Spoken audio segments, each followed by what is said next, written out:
Ladies and gentlemen, welcome back to another edition of Almost Football here after an exciting Elite 8, Sweet 16, opening day, all of it this weekend. We're back from Houston after following our beloved Iowa Hawkeyes and just, frankly, the Big Ten down to Houston. And it's all brought to you by FanDuel right here. FanDuel, the number one place to bet on sports. Number one place to bet Chris Gotterup to win the Masters. The number one place plus 5,000.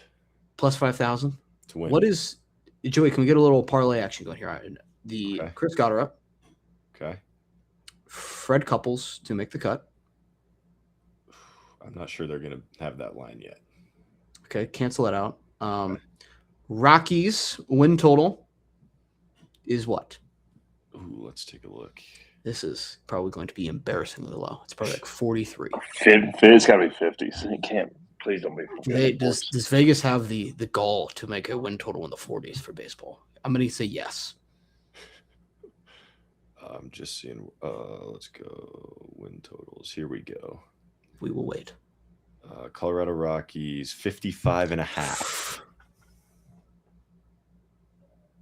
I mean, they win 3 games Smack in a row. The over. They win like 4 games in a row, and you're nervous for. That's like taking a team total under, and it's like 6.5 in football. It's like that's crazy. That's real. 55.5. Brutal. Let's take it over to. Can we parlay those, Joey? Chris Gotterup in the Rockies. What does it give us? It's probably the. It's got to be. Is Chris Gotterup a better chance of winning the Masters than the Rockies do it hitting the road?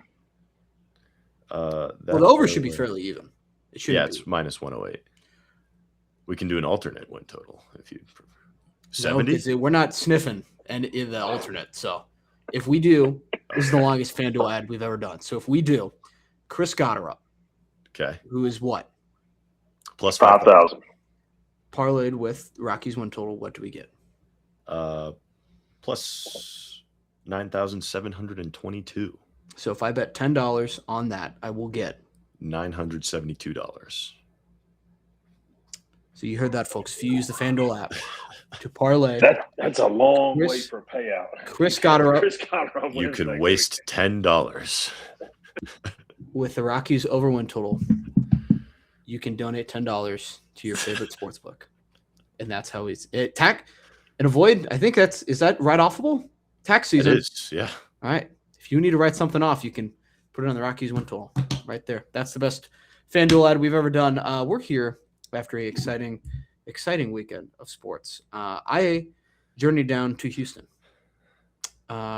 this week. I made the trip down to Houston to watch my favorite team play, the Iowa Hawkeyes, who advanced to the Sweet 16 for the first time since 1999.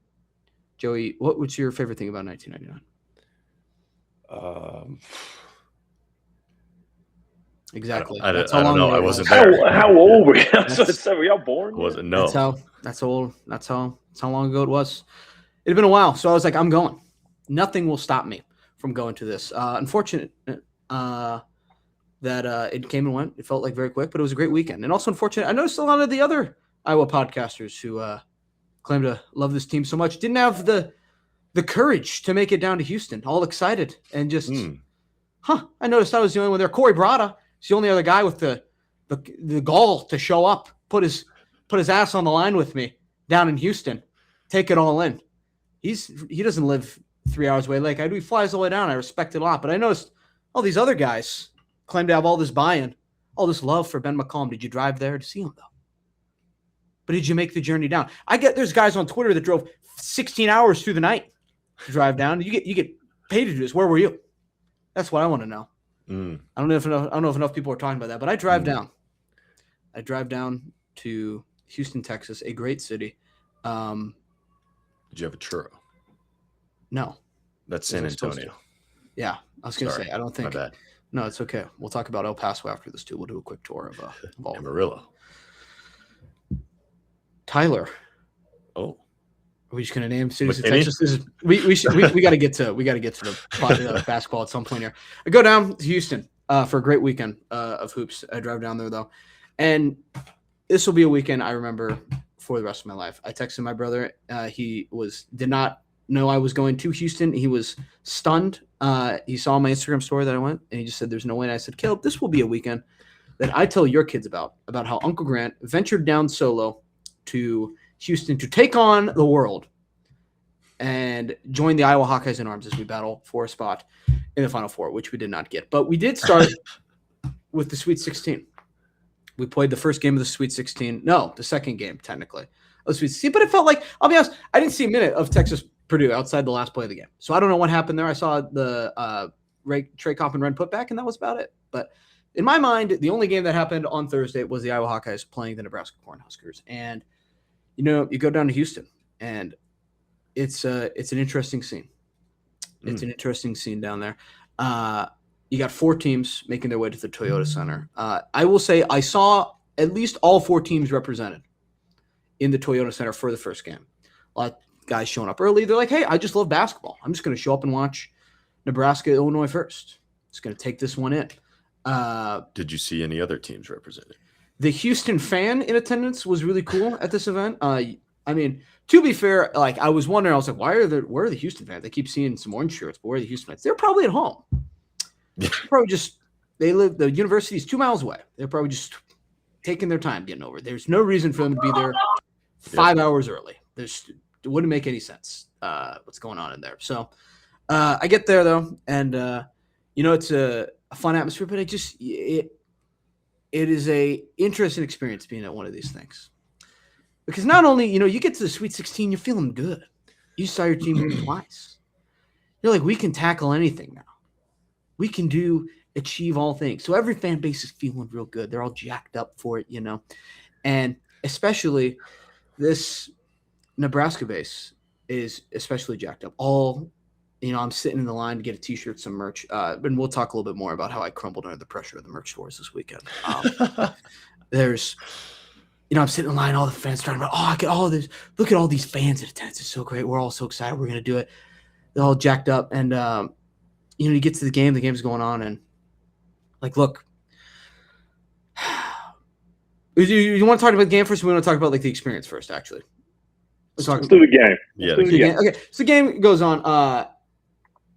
And maybe this is a little bit of the experience, too, because Nebraska jumps out to a 10-point lead, 12-2 run timeout. And I think this has kind of been a little bit of their thing all year outside of a couple games like versus Michigan State early on in the season. But even against really good teams or even against bad teams, we'd go down or we'd, be keeping up with it. Iowa's thing, I think, has just been they hang around. Maybe it's the coaching, maybe it's the pace of play. But Iowa's been a team that's really hard to get rid of. And I think that in this Nebraska game, it was really noticeable of that. Nebraska shot so well from 3. The whole time, but then it was I was right here. Still hey. Just when you thought it was the whole time. If I had to describe what was going on in the stadium, it'd be like the Joey Ura Simpson's guy. What's the Mo bartender? He throws the guy out of the bar. It's 6-0 run, throwing Iowa out, and then the guy pops up right behind him again. It's Barney, by the way. Barney pops up right behind him. The purple dinosaur pops up right behind him, and it's just Bennett Sturts. Right there.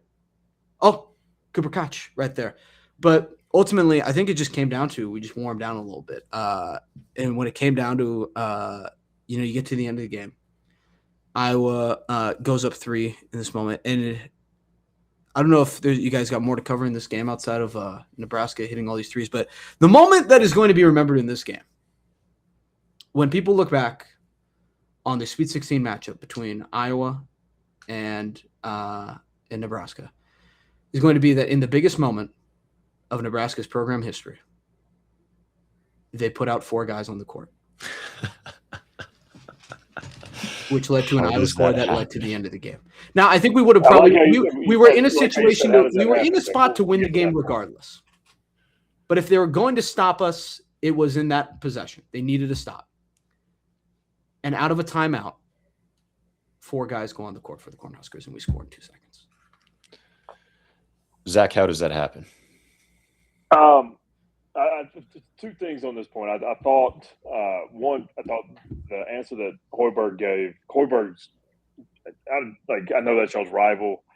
Well, we'll get to that in a little bit, but he's a hell of a coach, an absolutely great coach. I And, 100% agree. the response that he gave in the press conference of like not letting the kid answer the question and just say, "Hey, that's on me," just class. How does that happen? As much as I hate to say it, it's the player's fault. I agree. Yep. You know, and me and Grant talked for a little while on Friday morning about all of this, and just playing.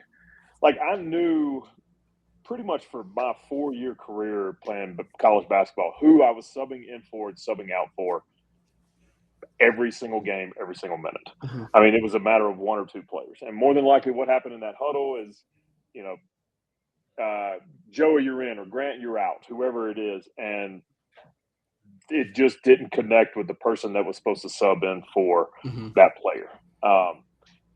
Just it happened. It happened in the worst moment possible. I think, I was trying to think back if it ever happened. Like I've in never my seen career, I've in my never entire seen it life. happen. No. But that's how it happens, and it's simple as that. Of where, they might be drawing up the player. They might be saying, "All right, this is," they had Nebraska was on defense. Mhm. So we're going to run this press. This is what's going to happen if it gets down to X amount of time, foul. If it Mhm. gets down to, if they make 2 passes out, foul. If we get a steal, we're going to go right into, ear or power or wherever. So Mhm. there's a lot going on in those huddles during those situations. I mean, you're calling offensive sets, you're calling defensive sets, and Mhm. something got lost in translation. And it happened in the worst possible moment for Nebraska, the best possible moment for – because not only that, I mean, you threw it like it went to a player who was having a hot tournament who gets another dunk and one. So it just amplifies everything It is about too, like the one guy who doesn't go on the court is their center, Yep. who is leaving. Like everyone else is in the front court, and our center's just sitting on the back. Like he's even stunned. He's like, "Where is the guy who's supposed to be guarding?" Yep. Yeah. Like, And Grant, I want to touch on a couple of things that you said about like the best part about watching Bennett Sturts all season long, especially in this game, is we talked about this when we talked on Friday. He's the best player on the floor, and not only is he the best player on the floor, he literally controls the basketball game. Sure. And so when you're down 16-6, or then when you're down like, Nebraska would hit 2 or 3, like you're never out of it because the guy that touches the ball every single time down the possession isn't phased. Like truly doesn't care. He's like, all right, well, I'm still playing basketball. And it was awesome to watch. I mean, I think in the Illinois game when we'll get there, he had 1 or 2 turnovers, but like he played 100 in those first 3 games, played 120 minutes and had 1 turnover and no touches fouls. the ball, no fouls, and touches the ball every single possession. I know we've texted like he'll do something. I'm like NBA player, and there's like he's an NBA player, and that's what NBA players do. Is he just controlled the game better than the other 9 players on the floor, and it was just fascinating to watch. But yeah, that's how that happens, Joey. I've never seen it. I try to think back of like if it ever happened in like my measly little D3 career, but there is a lot going on in those huddles, especially as you're getting down to like 8 seconds, 30 seconds, 2 minutes. Like you're calling a lot of sets. You're calling where to foul, who to foul. If we get a steal here, let's run right into motion, into power, or whatever your verbiage is for those situations. And it just got lost in translation. It was fascinating to see. Absolutely fascinating to see. And it was, and like I said, they could have put 5 players out there. I think Iowa was in the situation to win that game. They were going to win. I think it was just the visual of it happening. But it was just kind of like in this moment, you're like, holy cow, there's a minute. Like they could have, like they needed to stop there if they were going to have a chance to win the game. And they put 4 guys on the court. Yeah. Which like we just said, I've never seen in high school, in college, in professional. Like I've never seen it happen. There's been some great press conferences during this tournament, and I had to Fred Hoiberg for how he handled that and how he immediately just didn't let the player even answer and just said, "Nope, I'm a head coach. That's on me." No, absolute class. No, I agree. Like Hoiberg's a great head coach does. Coach of the Year candidate. That might have. That could have. I don't know if he's going to win it, but it's got to be Brad Underwood. He has a good case to win it. He has a good case. He had a good case to win it heading into this game. That probably didn't help if we're just throwing it out there. But he's done a really good job. I mean, this was Nebraska's best year ever. That was a very good basketball team. Mhm. Very good basketball team. I mean, hey. But they only made Just ran into Look at McCollum. that smile. He just ran into McCollum. He just ran into McCollum, man. Smirk. But no, it was I think we were in a spot to win that game, and because we were on all the momentum. Like we were on a 15-6 run. I think they had scored 5 points in the last 5 minutes of the game after going red hot the rest of the way. Like, and it is. I did not realize this at the time because I was in the stadium, but like it does. If you had to ask Fred Hoiberg, as like we're getting into under 5, being like, hey. Like this is the broadcast booth. They phoned down to Hoiberg. Are you cool if we show Matt Rule on screen real quick? He'd probably like, hey, that's my colleague, but no, don't do that. No. And then immediately meltdown mode just goes on. They can't hit a shot. Iowa defense is getting steals. We're hitting shots. Tate Sage just has whatever he wants, which also shout out to the kid. Freshman goes 19-10 in the Sweet 16. Just he had a great game. And that was what was kind of cool about this run was that outside of until the Illinois game, like some different guy stepped up every game. You had Combs step up, you had Fulgara step up, and then Tate Sage steps up. So that was kind of cool to see. It was like, hey, we're getting everyone involved. This is a family affair. The Justice League's got more than just Batman. You know, we got all these guys hanging out. So that was pretty cool to see. But what an experience, though. It was cool.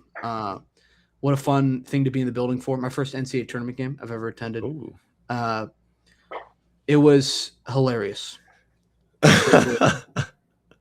So, look, I mean, let's talk about this a little bit. I mean, Nebraska fans, we got to talk. We got to talk, Nebraska fans. We have to talk. Because this is getting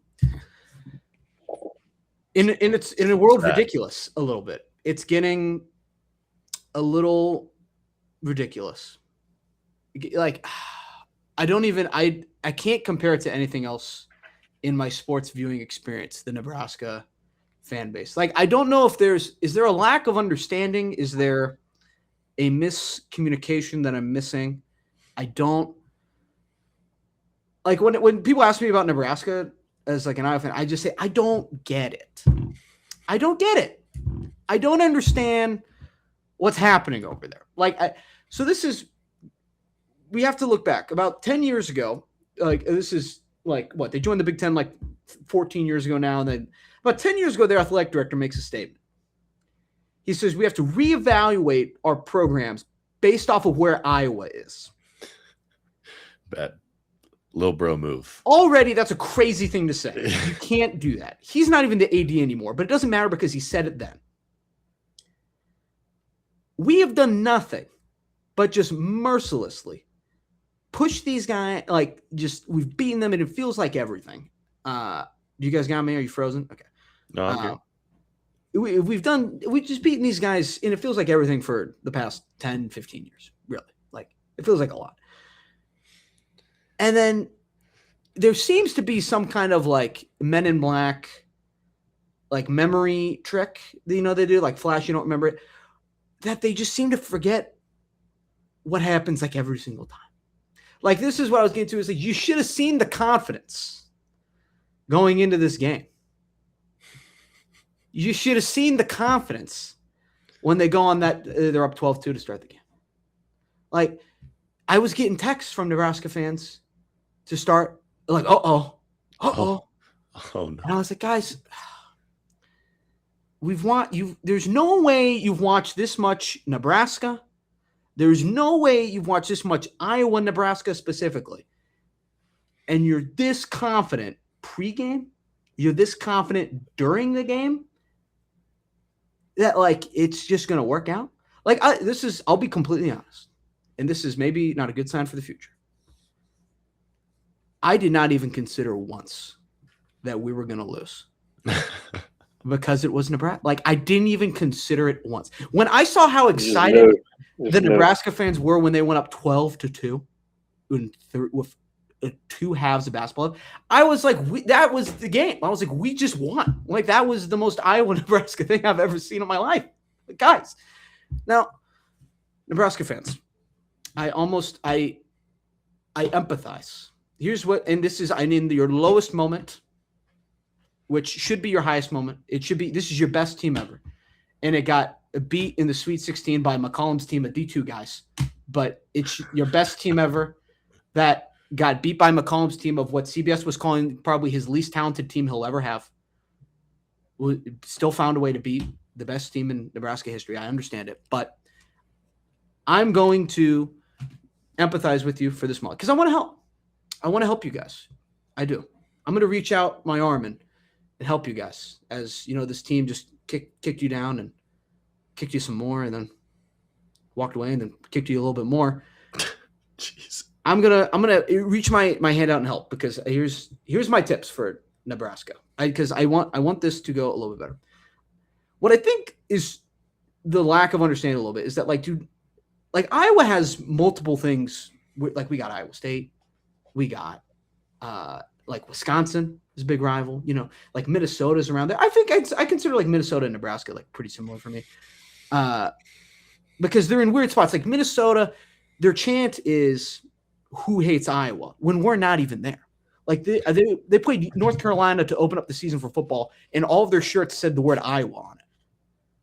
Like they were in such a weird spot in terms of like we're doing other stuff, and then you're just yelling at us, and it's like week 3. All right, we got other things going on. Nebraska, you were put in a weird spot when you entered the Big Ten. I understand. You have this long history of Nebraska football and Nebraska sports. You got Oklahoma, you got Colorado. These are your big rivals, right? Like the old Big 12. I totally get it. Historic rivals. And then you're thrown into this new conference. And then a grocery store picks Iowa is like, let's the Hy-Vee Classic, baby. Let's do it. Heroes Trophy. It's Iowa. All right. And so it's forced on you. I understand that. That was probably strange. I think it's time. Nebraska is known for 11 history, 11. I think it's time to bring back the old rivals. You have to. Like, you can't keep putting all your eggs into this basket and just it explodes in your face every single time and expecting it to get better. It's just not working, guys. Like, I don't know. You got to go like 0 for 40? And like, I don't understand. Like, I don't get – like, you have to open up more options for yourself, I think. I think you got to start playing Colorado again. Let's start playing Oklahoma again. You might lose some, but you also might win some too. Like, there's that is an option. I know it hasn't seemed like it, but you might win. Like, it could happen. Like, this is totally could happen. I think that's the answer. I think once you, like, get off the – like, I think you have to distribute some of the love around this. I get it. I think you have to. I think that's the answer for Nebraska. I've given it a lot of thought, and I think that's what it is. Because, like, this – you keep coming at Iowa, and, like, I get you. You really want to beat Iowa. I totally understand it. If I was one of 10 in my last 11 in football, I would understand it. If I was just lost to Iowa in our biggest moment ever, again to like McCollum's D2 team again, I would also be very frustrated. But I think it's time to restore the history that you guys talk about all the time. So let's talk about history. Let's embrace it. Embrace it. I will help cheer you guys on against Oklahoma. That is my offer. Oh, I will help cheer you on against the Buffaloes.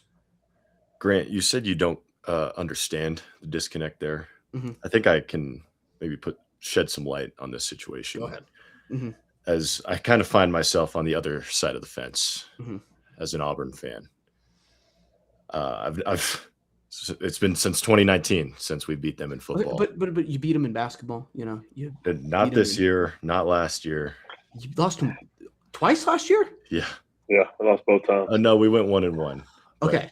I was like, Yeah, it was a Final Four team. Like, should not be losing to them. Mm-hmm. You just get blinded by rage and hatred, and there's nothing else you can do but have confidence going in because you don't really have anything else to base it off of. You haven't beat them in 10 years, so you're just blind. Essentially, is what it is.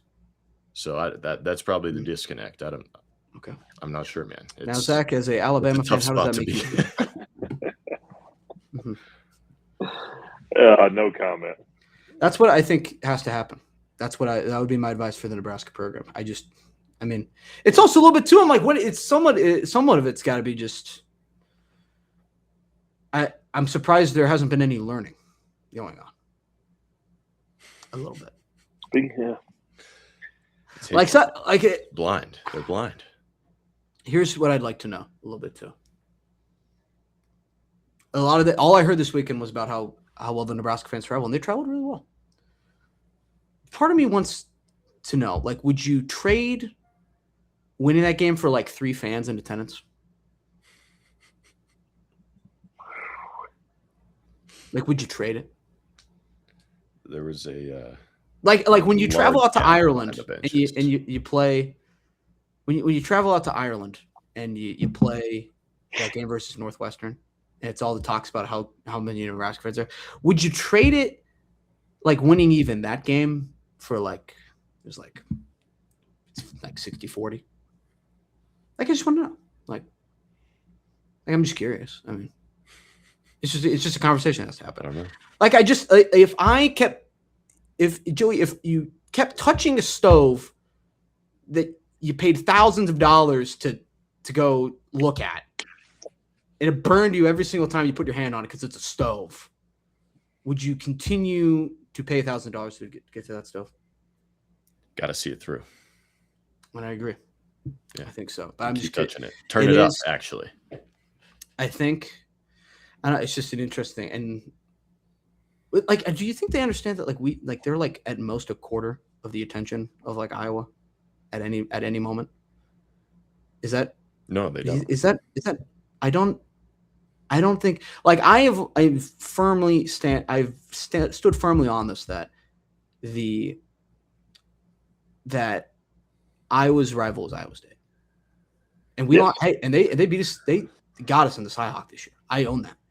Right? Like, it would be so much better if I picked Nebraska as the number 1, guys. Right? Because that's been going just fine. It's been no problems. But like, it's so weird because Nebraska hates Iowa so like I've never seen anyone want anything more in their lives than these Nebraska fans want to beat us. Oh my God. They want it so bad.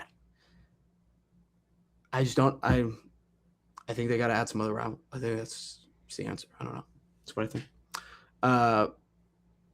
We move on to later that night. Illinois handles Houston in out Houston. One of the matchups I've ever seen. Yep. I said that, and I mean, it didn't really work out anyway. As an Iowa fan, I was like, we really don't want to play Houston because they just do our game and they're probably better at it. After watching that, I was like, maybe we can play Houston. If they miss every single shot if they score like 40 points, we have a chance. We have a chance to beat them. So this was so interesting being in Houston for it too, because late in the game, I think everyone has in their mind that the game versus Duke last year of like this comeback that just should not have happened. And I'm so glad it did still. And we're going to get to one that's even better. But it was the game versus Illinois. Like, they're down 12 and they hit that 3 that like bounced like 40 feet in the air first, bounces back on the rim, bounces another like 20 feet, hits like the backboard and then bounces in. And the place erupts. The place goes nuts for this 3. And part of me in my mind's like, if anyone was going to come back, it would be Kelvin Sampson. But they have to triple the amount of points that they've scored in this game in 5 minutes. And that's bad math, but it felt like that. It felt like that at the time. It was bad, man. That second half was bad. It was bad. I want to see Kelvin Sampson win one. Mm-hmm. You know, my brother's good friends with that coaching staff. I felt for him because boy, that was bad. That was tough to watch that second half. It was tough to watch. But I also think Illinois, to their credit, and I think Illinois has been we'll talk a little bit more about Illinois coming up, but I think Illinois has not gotten some of the credit they deserved this season, just because like Michigan and Michigan State and Purdue have kind of been like the stars of the cast, you know, the Big Ten this year, where Illinois has been really good this season as well. And I think in this tournament they've been kind of able to show how good as well. But also I think like Underwood, like he's put together a really solid team that's been pretty hard to beat, and against a Houston team that's also really well coached. Yeah, they show that like with our really well coached team, and also we just got the athletes to like kind of body people. You called it out. You called it out early in the. I think it was like a weekend when like was it Michigan, Purdue, Illinois just smoked. Mm-hmm. So I can't remember the teams they smoked, but you sent it in a text and it was like, these three teams might be the best teams in the country. Kind of since you sent that text, Mm-hmm. I mean, obviously Michigan and Purdue. I mean, Michigan's just unreal. Purdue, they've had that same, kind of core for a couple of years, but started paying attention to this Illinois team, so kind of kept up with them throughout the years.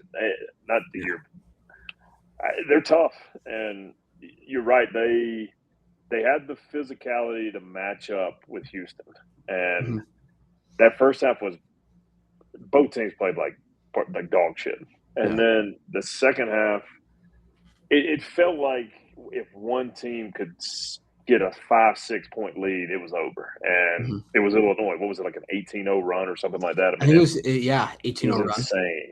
Yeah. And that doesn't happen a lot to Houston. And when you see them get down that bad, you're like, this is over. Like it's like that old Virginia teams where it's like they can't come back from this. Yeah. But we'll get Illinois in a little bit. That was pretty interesting to watch that second half.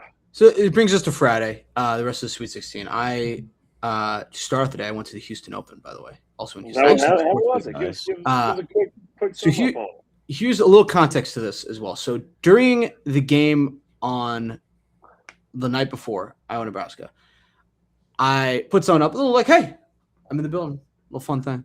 Like, let the Instagram people know what Grant's doing. A buddy of mine from Memphis text me, haven't heard from me in years. He said, hey, beers later? Let's hang out. I'm like, all right, sure. Why not? I was originally planning, my plan was win or lose. You got to drive home the next day. You have to. That was the plan. I go hang out with this guy a little bit afterwards. He's like, dude, you got to stay. Stay at my place. You just got to crash on the couch. All good. And I was like, you know what? You convinced me. I saw the ticket prices. They dropped like crazy after the Houston loss. I was like, all right, let's go do it. I'm going to stay for the weekend. I'm going to hit the Houston Open. We're just going to put all the poker chips in the middle. So I go to the Houston Open, but it's a Friday. This guy's got work. He's got things to do. He tells me I have work, and then I have my own golf round afterward. Oh, okay. And he's like, hey, like, just my roommate will be there though, probably. Like, you can just waltz inside. I don't know how you guys are. I have kind of something about storming into someone's place unannounced, and the only person in that place has zero idea that I'm showing up, and that I'm also sleeping there on their couch for the next 2 nights. I have kind of something about that. So in my mind, my plan is I'm not showing up until this guy's ready to show up, which turned out to be almost 15 hours after I woke up. And like 12 hours after I had checked out of my first hotel. So I go to the Houston Open for it literally until I was not allowed to be there anymore. Yes. Attaboy. Yeah. I showed up pretty late. That's I didn't get to the Houston Open until like 12:15. But you saw everybody finish. Hell yeah. But I got to see everyone finish. Also, too, so this is the thing. Houston Open. My only golf tournament I ever experienced was the BMW before, which is a fairly popular tournament. I think it's fair to say it's more popular than the Houston Open, which is a lovely tournament. I really enjoyed the experience. But here's how I know that it's more popular, is that I also went on Friday to the BMW, and the buses were all packed every single time I went. Multiple different buses I was on. I get on the bus for the Houston Open. I'm the only guy on the bus. That was a great text. The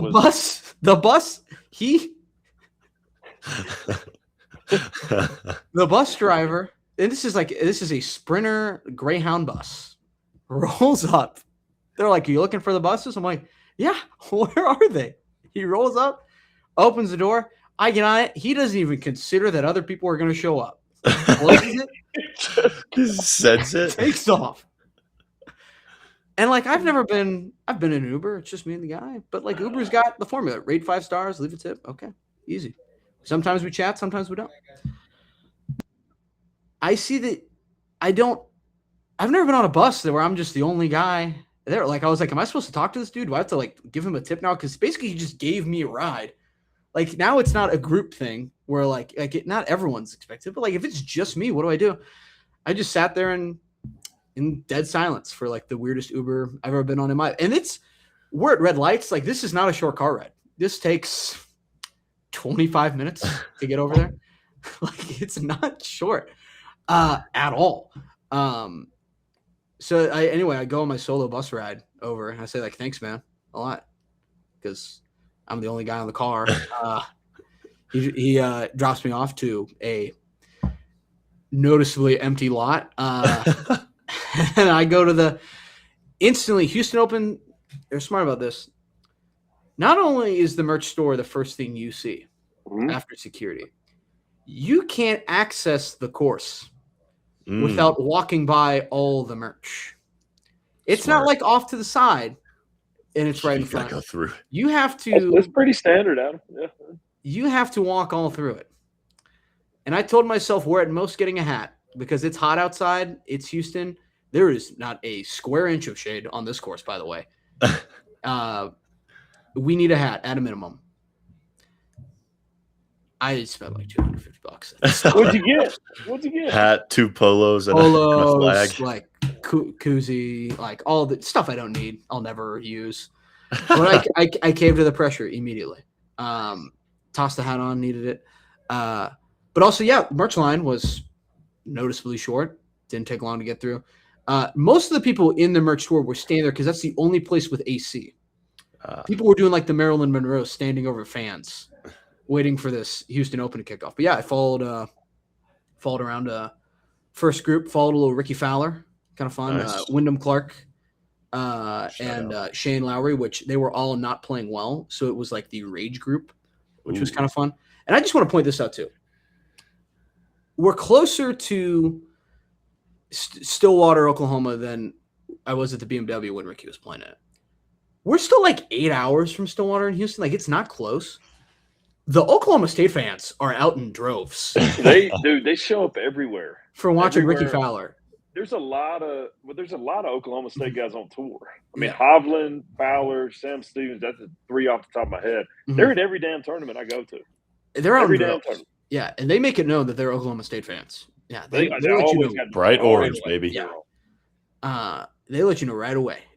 And so I was really impressed by that. Also, the next group I follow them first 9. I wait on the 9th hole because the group after them is like Sam Burns, Jason Day, Chris Goddard up. Right, got to check in on my Masters future a little bit up here.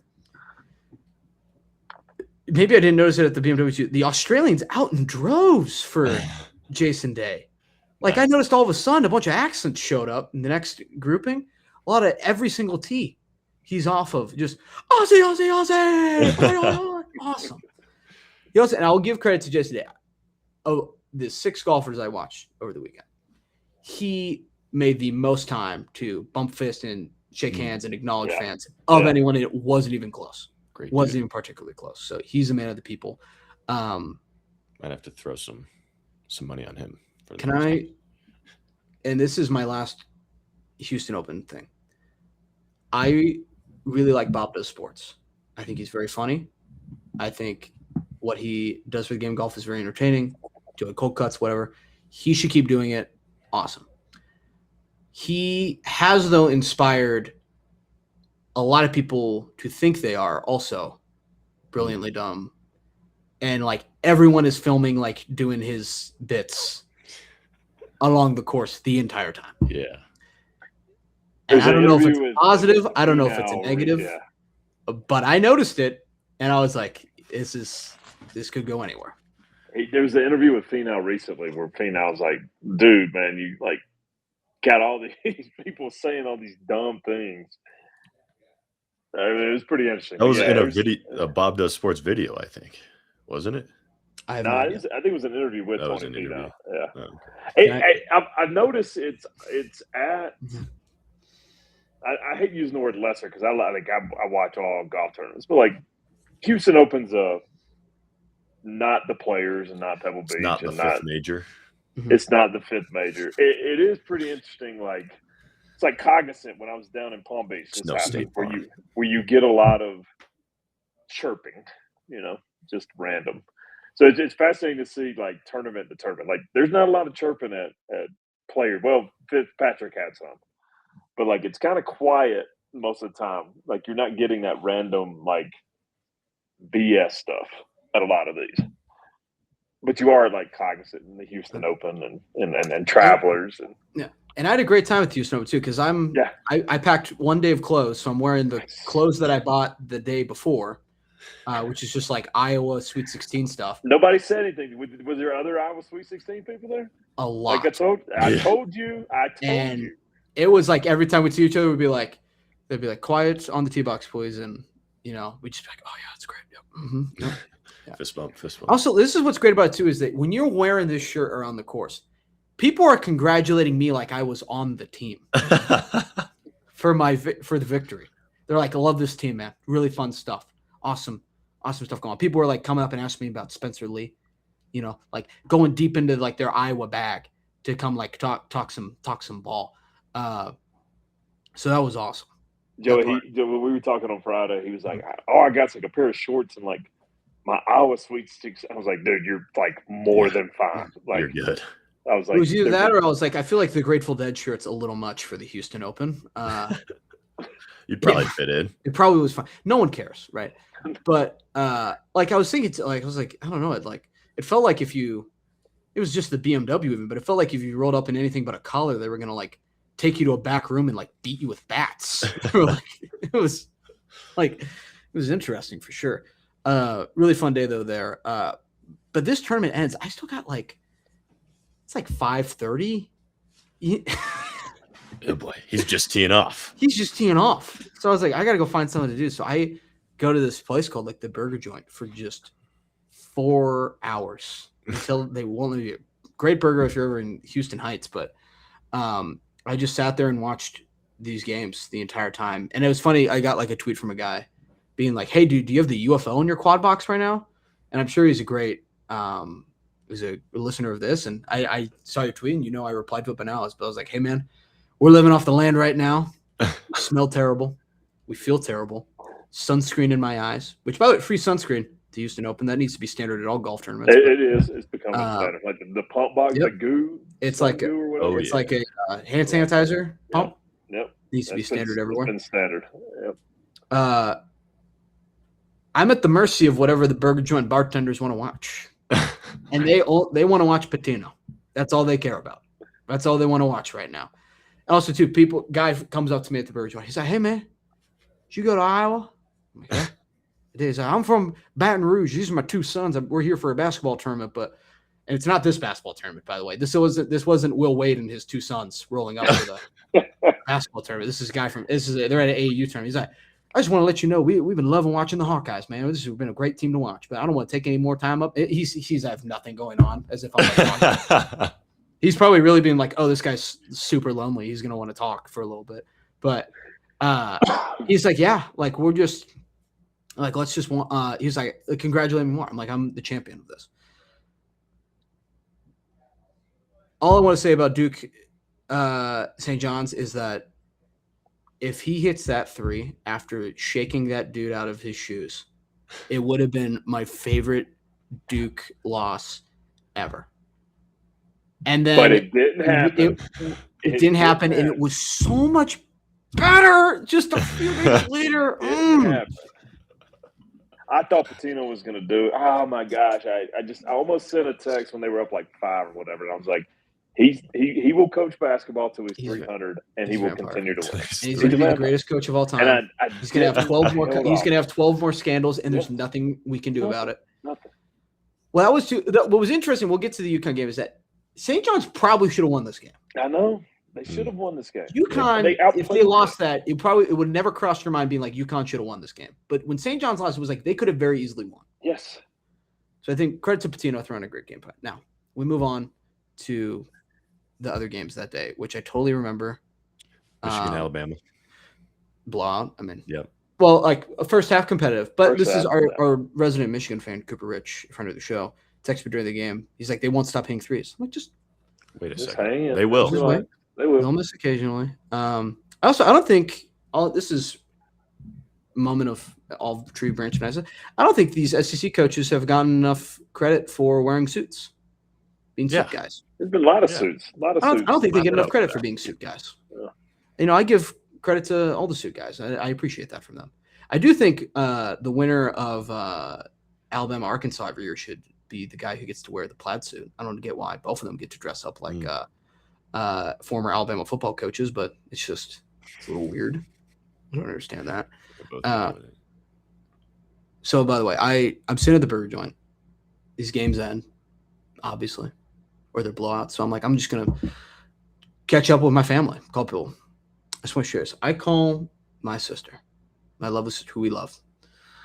She's like, hey, what's going on? What are you doing? And I'm like, I'm just in Houston. She's like, really? For work? No. For the NCAA tournament. What do you mean? She's like, oh, cool. Like, just watching games. I was like, Iowa's in we just won in the Sweet 16 yesterday. We're going to the Elite Eight. Like, what do you mean? Like, this is a huge thing. You're not watching ball, not watching March. Guys, my sister was unaware that I was just in Houston. And that's on me. Maybe I should have called my sister earlier in the week, right? That's understandable. She was unaware that Iowa, or like one that Iowa had played yesterday and was in the tournament still, and was frankly unaware that March Madness was still going on. I think she thinks March Madness is one weekend. I think she thinks the tournament's one weekend. It's over. And I sit there and I hang up the phone as I've been living off the land in Houston for 15 hours now. I'm living out of my suitcase because I drove down here to watch my team by myself, making a weekend of spending a lot of money on sports, which I love and I don't regret at all. And I'm like, there's just a whole other world out there where I could have just been like my sister and I just could have hung out with my dog this weekend. And there was just it's not on my mind. Could have saved some money and just be happy. Just have peace and just not be like, oh, that's cool. There was a tournament. In what? Like, there's just another world out there. We move on to Saturday. Iowa plays at 5:00 early. Starts off, which I was glad because it was killing me, the anticipation of this game. So glad we played first. Iowa goes up early. And I'm like, this feels really good. But we need to be up like 45 points for me to feel good about the game. I'm going to be honest, guys. I got there nice and real early. Chatted up with the Illinois fans about suburbs of Chicago, Naperville. Nice. Talk a little bit about it. And here's my game experience I just want to share, by the way. And shout out to whoever said hi to me, by the way, if you listen to this. But if you don't, you don't. So there's that. But I did my part. So I think I was in the one sliver of the stadium where people were not standing up. And it bothered me immensely. I stood up for the first 4 minutes of the game, and I couldn't do any more because if there were adults behind me, I would have. But there was like 2 kids who couldn't have been over the age of 10 sitting behind me. And they were sitting down because everyone else in the section is sitting down. And I was like, I can't. These are kids. I can't stand up in front of them and be a total like dick the whole time. I can't do that. Right. So I'm sitting down and I'm like weaseling in and out of my chair the whole time because it's like the anticipation of this game is going on. And look, Iowa in the first half, we played literally perfectly. Yeah. We got everything we wanted. We're up at half. We're in a great spot. There's a horn delay which goes on. Crazy. Which I've never seen before. And I'll be honest. In the stadium, I felt 2 things. I was like, one, I might have tinnitus. We're going to have to check in on. Too much time with Billy Strings. Too much time at Trampled by Turtles. We might have to check in on that later. And 2, the noise was pretty faint. Like you couldn't, if you weren't like focusing, and this is maybe my ears stink now. You really like there was so much talking going on. You would have assumed they were on a long video review. Okay. But like it took me a little bit of time to be like, my buddy was like, do you hear that? I was like, no, what is it? He's like, I think the horn's going off. Because like again, we're not watching the broadcast, right? And like I'm not really on my phone that much. And I was like, yeah, I think the horn's going off still. And like, you don't realize till later that like the jumbo, like it's, I guess it's coming from like a digital board. Like they don't have like one button for the horn. It's like comes from a digital like smart board. Yeah. So that's why it's sounding off like crazy. But I guess on the floor it was incredibly loud, which would make sense. Yeah. So I understand why they had the 11-minute horn delay, which I was so fired up that we had a game delayed by bees, by the way, to start off the day. I thought it was my lucky day. First one of the season. Come on. We had one? I didn't see it. Women's lacrosse. Nice. Arizona State had a game delayed by bees. And I was like, best time of year. I was like, we're back. Sports are back, baby. Game delayed by bees. Opening day. Game delayed by bees. Delayed by bees. So that was awesome. But I was like, now we've play through it. You think play through it? Apparently it's that bad. Like apparently it was super, super loud on the court. So I don't know. But here's what was interesting this is a Elite 8 game. This is really high level basketball. The only way to get the Jumbotron to stop is to turn it off, or the horn to stop is to turn the Jumbotron off completely. So it basically turns into a giant like AAU game viewing experience. Like you can see the score up top, and it's got like I couldn't even tell you like it was far enough away and in a blue font, like black on like dark gray with blue font for some reason, really far away, like the fouls and all the other stats. So I couldn't even tell you. I could really only see the score and the time. And I don't think you probably do it way more than you notice at a game, even if you're there like catching yourself looking up at the scoreboard a lot at the Jumbotron. I didn't look at it the entire time. And it was kind of awesome. They didn't turn it back on? Never turned it on the rest of the game. Really? So it's kind of an NBA arena, no? This is where the Raptors play. Yeah. Which great arena, by the way. Great arena. Great, like not a bad seat in the house. Best brisket I've ever had in an arena. My buddy, whose place I was staying at, he just rolls up to the game 5 minutes late because he was at another tea time. And I was like, where? He texted me. He's like, I parked. I'm like, where is this dude? And he rolls in with just a whole platter of brisket. Good man. Wearing his golf attire. And I was like, all right, dude, let's roll in. Let's go. The best brisket I've ever had in an arena. Go to this thing. And but yeah, anyways, where the game rolls on with the Jumbotron off, awesome. Kind of wanted to keep doing that a little bit more. I liked it a lot. It was like watching a high school game. Nice. Not in terms of talent, but like in terms of like it felt more intimate. You know, it felt cool. It's like watching basketball acoustic. I don't know. It was kind of interesting.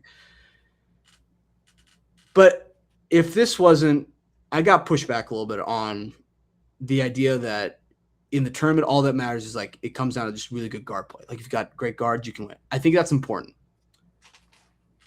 But I think this game proves that like bigs are more back than they've ever been. And like you if you have like your whole team is just bigger than everyone, you're probably gonna win a lot of games. And Illinois was just not only are they a really good coach team and they're really good too, but like we completely shut them down from three. One of the best 3-point shooting teams in the country too. Like we got the game plan we wanted still in the second half. But they just bodied us so bad on the glass it didn't even matter. And that Wagner kid's really good. And that Wagner kid's an NBA player. Right. And we have our NBA player who played well. Played really well. But this is too like neutral fan sitting next to me. He's like, okay, like at one point during the second half is like Illinois gets like a 4-point lead, 5-point lead at this point. He's like, okay, he's like outside of Sturts, like, can you recall anyone else on this team scoring a basket this half? I was like, honestly, like I'm sure it's happened, but no. Yep. Like there's no like memorable bucket. But I mean, a crazy run comes to an end in the Elite Eight against an Illinois team who's really, really good. And they totally deserve, like, they earned their spot. They beat a really good Houston team. They beat Iowa to get there. They beat all the teams that they were asked to beat. And, like, I think they have a real shot against UConn, too. I mean, they're going to be – That's a really good basketball team. Mm-hmm. It's like you said, they got great guard play. They got a point guard who doesn't shoot a lot, but doesn't make a lot of mistakes, makes great passes. Yeah. They got Wagner at the other guard who's an NBA player, and then they're just huge. I mean, that is a big basketball team. And you could tell, you know, in that Iowa-Nebraska game where it felt like Iowa just – and most of the second half just had the momentum, and it was like, all right, they're going to break. Like, they're going to break through. And, you know, we talked about it. You said it felt like it in the stadium. It felt like it watching on TV. It was the opposite in that Illinois game, where in that second half you're like, man, they might do what they just did to Houston Yeah. to y'all. And you Sturds kept him in the game just like because he's an NBA player and like he controls things.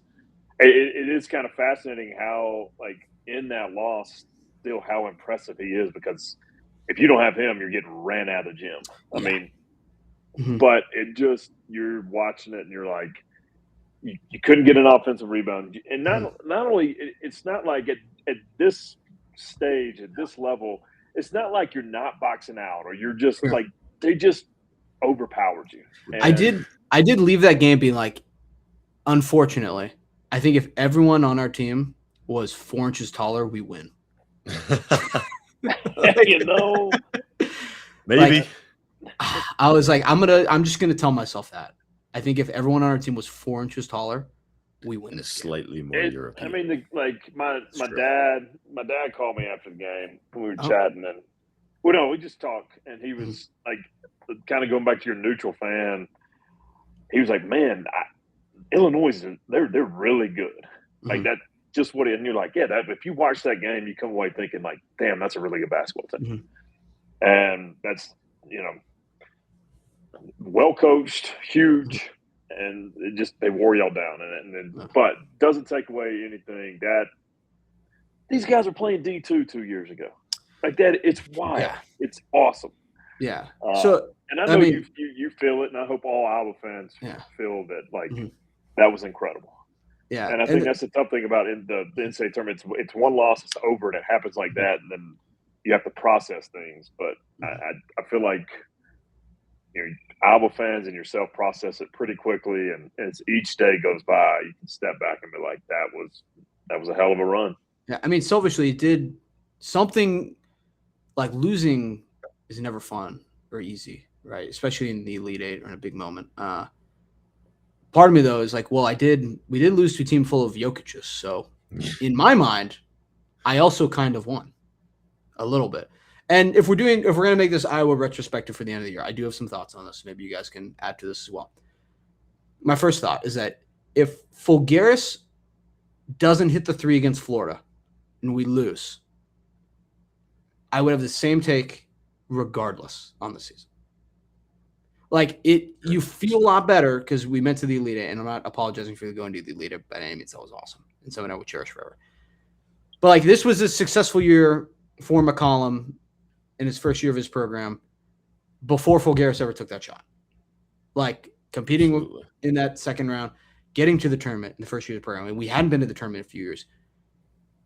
Establishing yourself. Like it was – people knew McCollum was a good coach before – what is that, Hurley? This is good podcasting. Muted screen show. Muted Hurley. Like people knew McCollum was a good coach before this tournament. Now it's super amplified.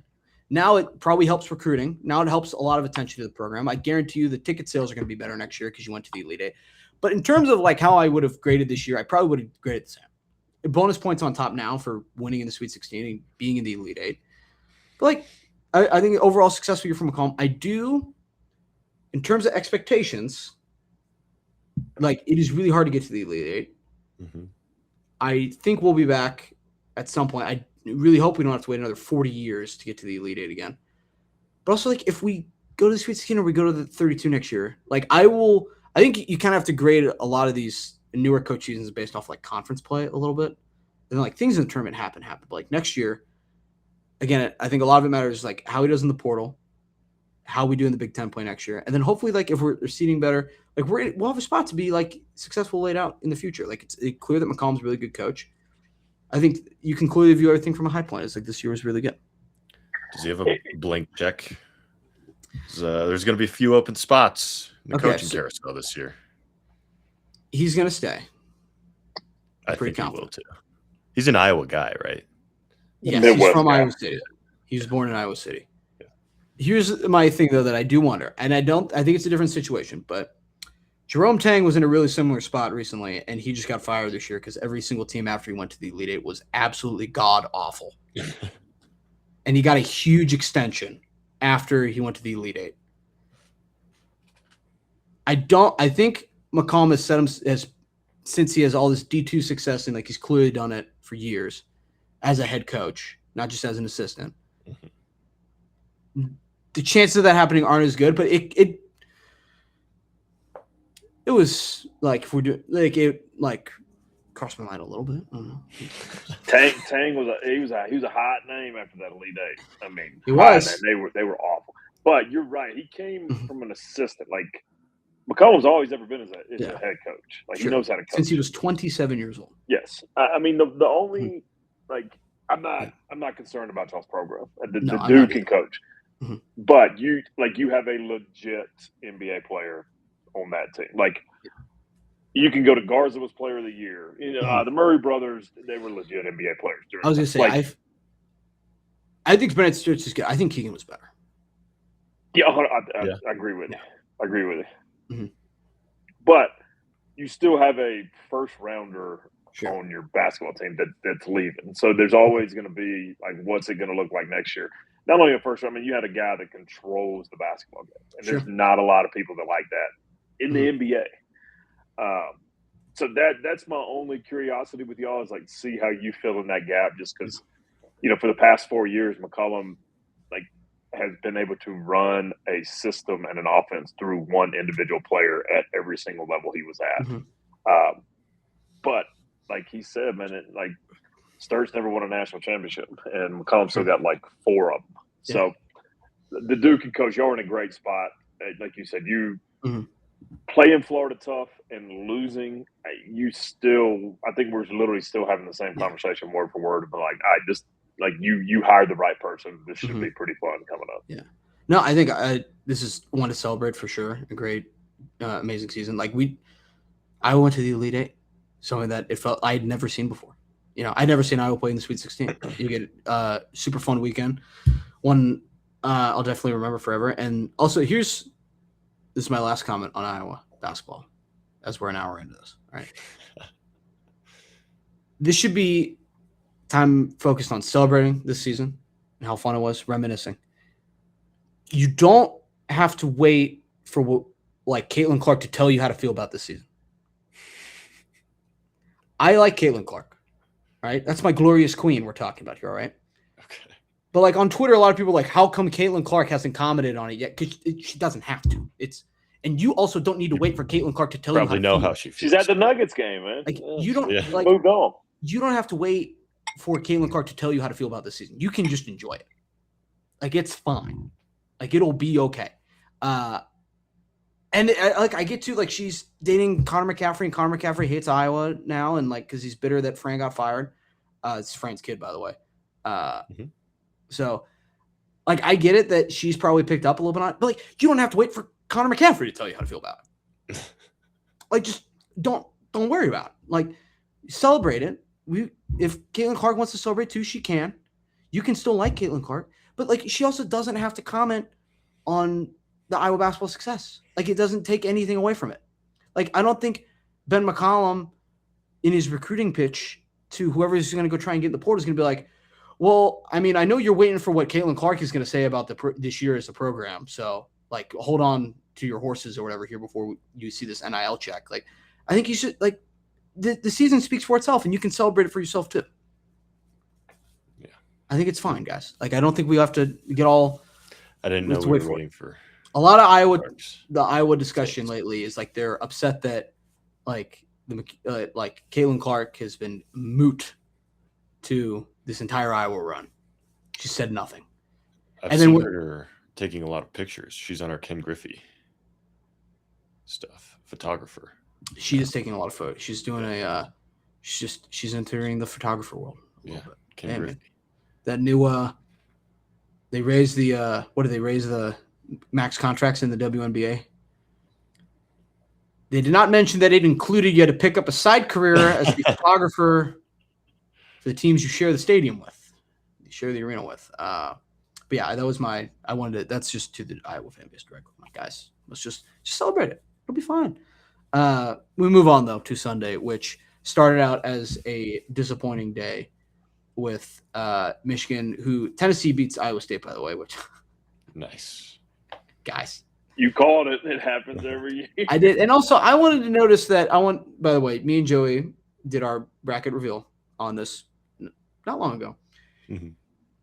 And I put it up on Twitter, and the Twitter world found it, and they were inconsolably upset about two things.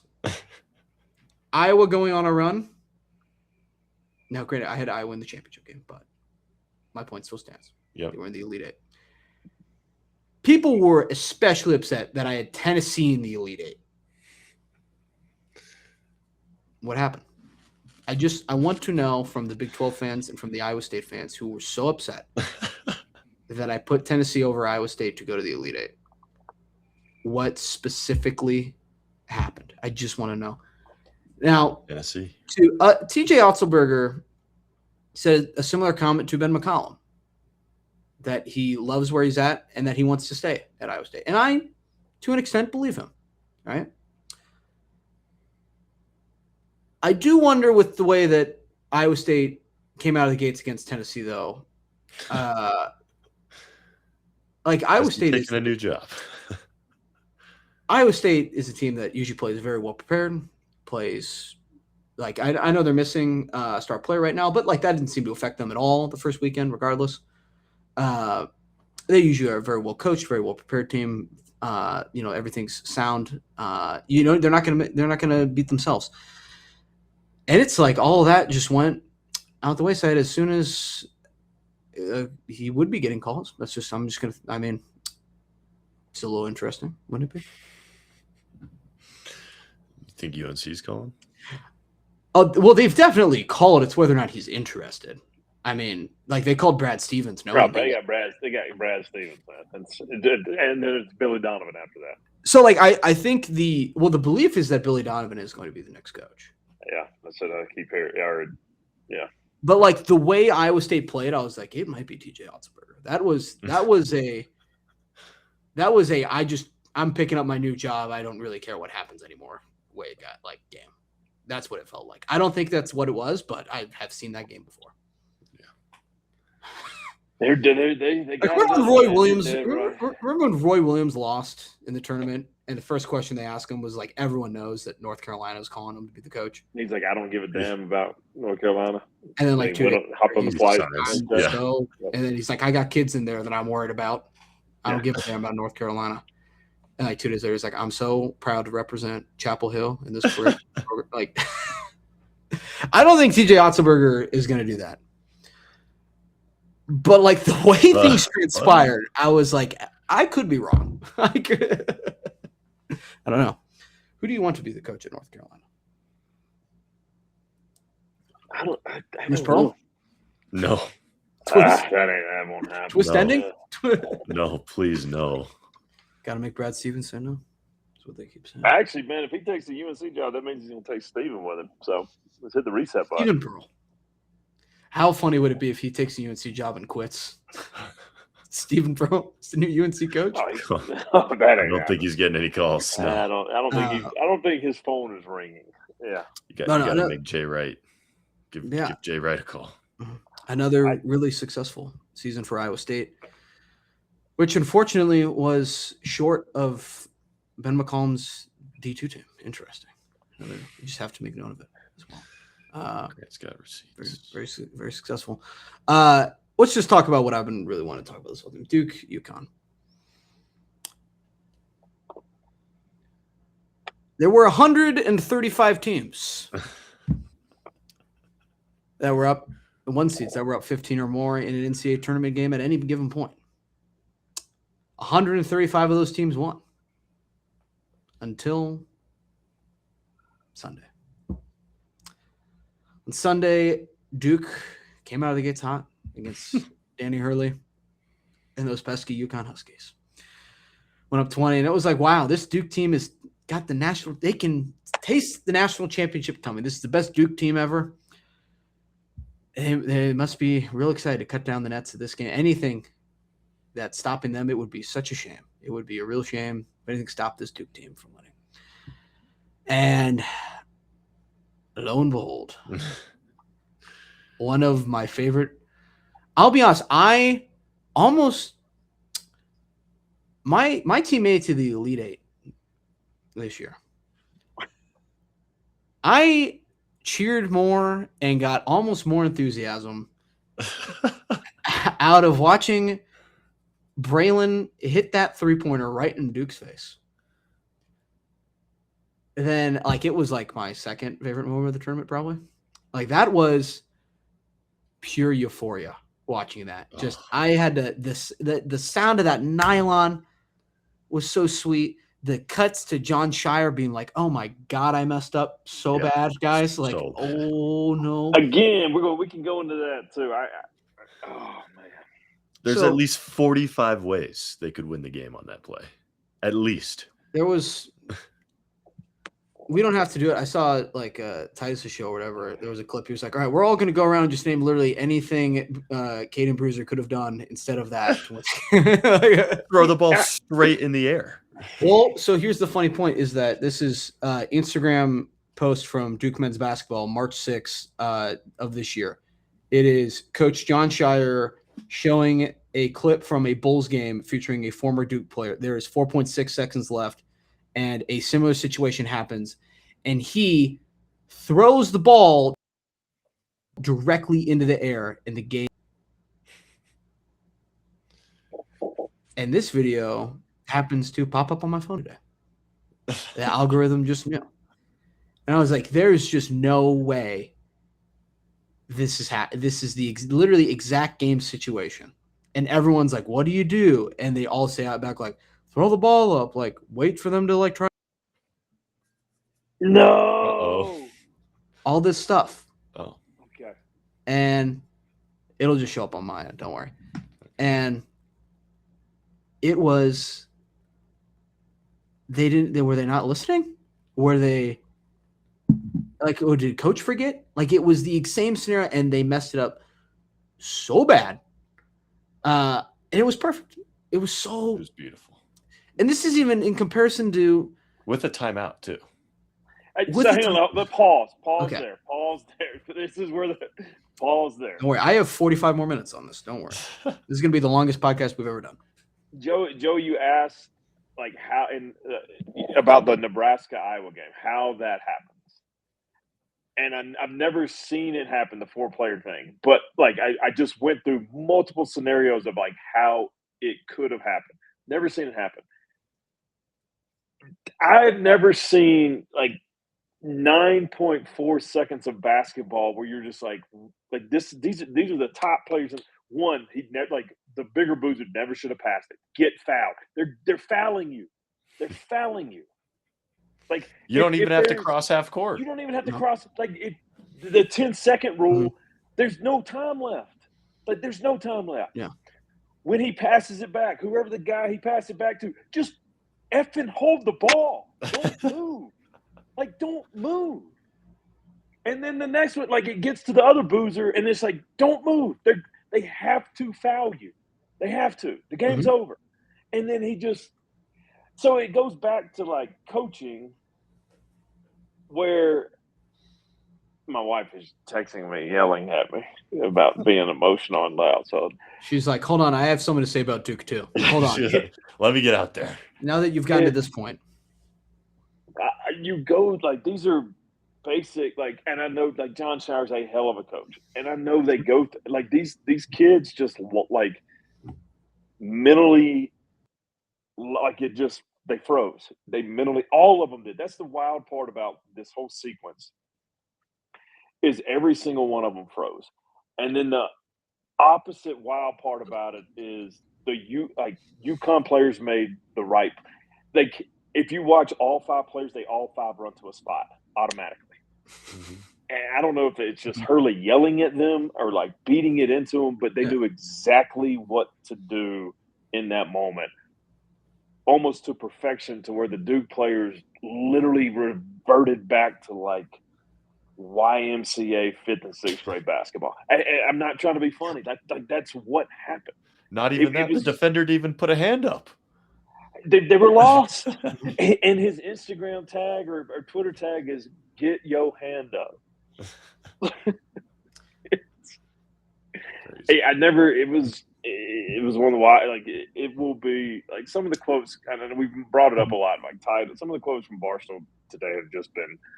I think Big Cat said, he was like, I will be on my deathbed, and one of the last things I ever think about is this Duke. I mean, so I've been on record that when Shire first took over, we ended the Coach K career so great with I thought the peak of Duke hating was them losing to their arch rivals. Like he lost them twice in a row, and one of them's in the Final Four. I was like, it'll never get better as a Duke hater than this. The next guy could be way worse. Child's play. That was child's play compared to what's happened. You get the Houston meltdown last year, which kind of Houston, it's still remarkable.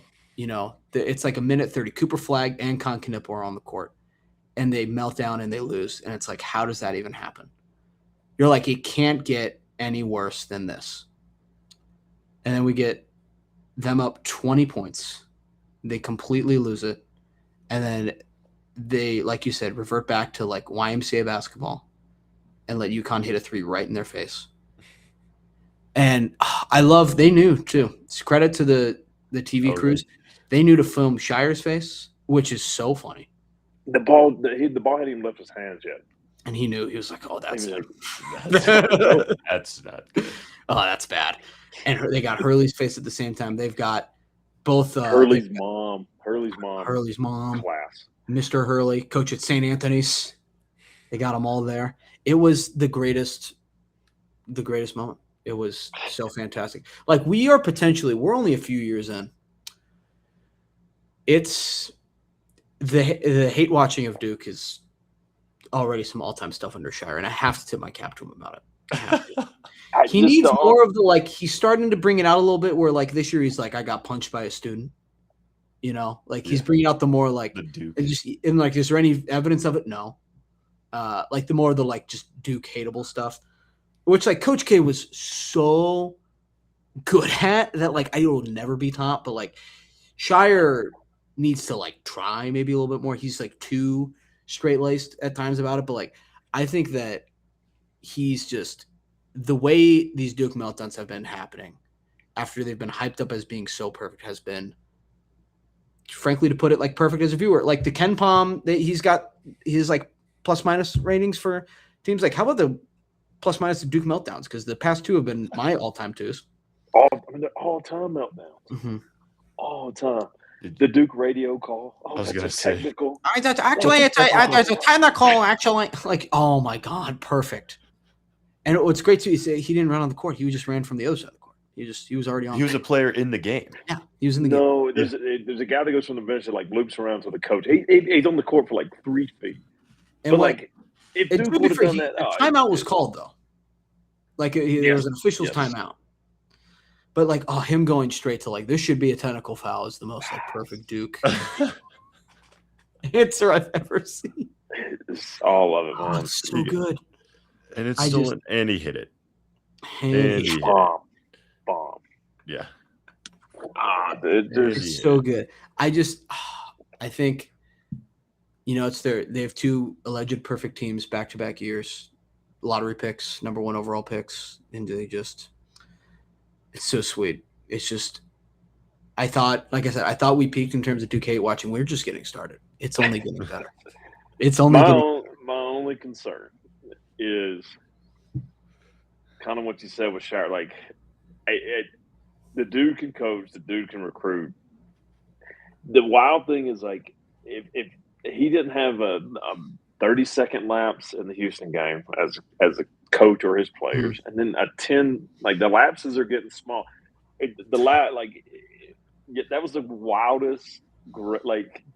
It could only happen to Duke. It could only happen to Duke. And my concern is that he fixes it. Oh, we have this forever.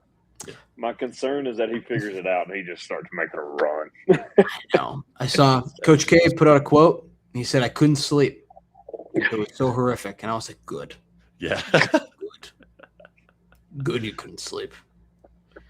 Tell those. I've watched it literally 1,000 times in the past 24 hours, and it's it's perfect. Like I said, I can't. I've never experienced or seen anything like the 4-person on Nebraska, but I can process how it happened. I cannot process how one of those three guys couldn't make the most basic basketball decision in that moment. After blowing a 20-point lead. 8-point lead. Hold. Like, I think they teach you 3-point stance is the very first thing in basketball. I don't know. Triple threat. I wasn't the best foul shooter, but like I like having the ball at the end of the game because I'm like, give me the. You're on the other end of the court. I mean, there's 4 seconds left. You're good. You're good. Mm-hmm. And they're like they panicked and they're throwing the ball around like hot potato, like as dumbed down as I can say it. As me trying to teach Addie in my garage how to like hold the basketball, they just collapsed. Like it was mind blowing. It's still mind blowing. And then every single UConn player made the right decision in a 4 seconds time frame. Now, I love dogging on Duke as much as anyone, but I'll give credit where credit is due. Of all the Duke like hateableness, Caden Boozer handled it. Like he's the only Duke player I've ever seen completely face the music, and I respect it so much. They all did. I mean, John Shire too, another like great like press conference quote. They're mature kids, man. I mean, like he made me think for a second that these Duke people are like also people. He almost made me like empathize with them. And I was like, no, turn this video off right away. I'm going to keep watching the replay. Like, oh, it's even like the sounds, the Bill Raftery, everything about it was just. It was perfect. It's the Homelander meme. It's just. Who better? Ahead, Boozer, that ball deflected and stolen by Mullins. Care about 2 seconds. Mullins tosses it up. Oh. We're pulling 3. UConn goes in front. Yes. Who better? It's the best team ever. Who better to give it? Apparently anyone else. And I like to think what I love about it's UConn, which we got to talk to in a weird way. Like UConn, despite this being their third Final Four in 4 years, they're 17-1 in the tournament recently. Their only loss being to eventual national champion Florida. And I should hate UConn, but I just don't. I don't know why. Why do I not hate UConn? Maybe am I a championship away from hating UConn? Am I? I was going to say, I think if they win this one, maybe. Is it just that Duke is so hateable still that I'm distracted a little bit? Is that what it is? That I don't have time to get onto UConn? Is that? I mean, they like look at the players that they made that. Let's listen to it again and find out if they're still hateable. Let's just go over it one more time and see. It's so good. Is Danny Hurley so crazy? You just can't hate him. Well, okay. Do we need to talk crazy because he headbutted the official? He's headbutting refs now. After the game. It's crazy. And credit, okay, we're all about doing official. Credit to the official for not like sending him straight to the jail, teeing him up right away. Like insane that he did that in that moment. Like that's just how crazy Hurley is.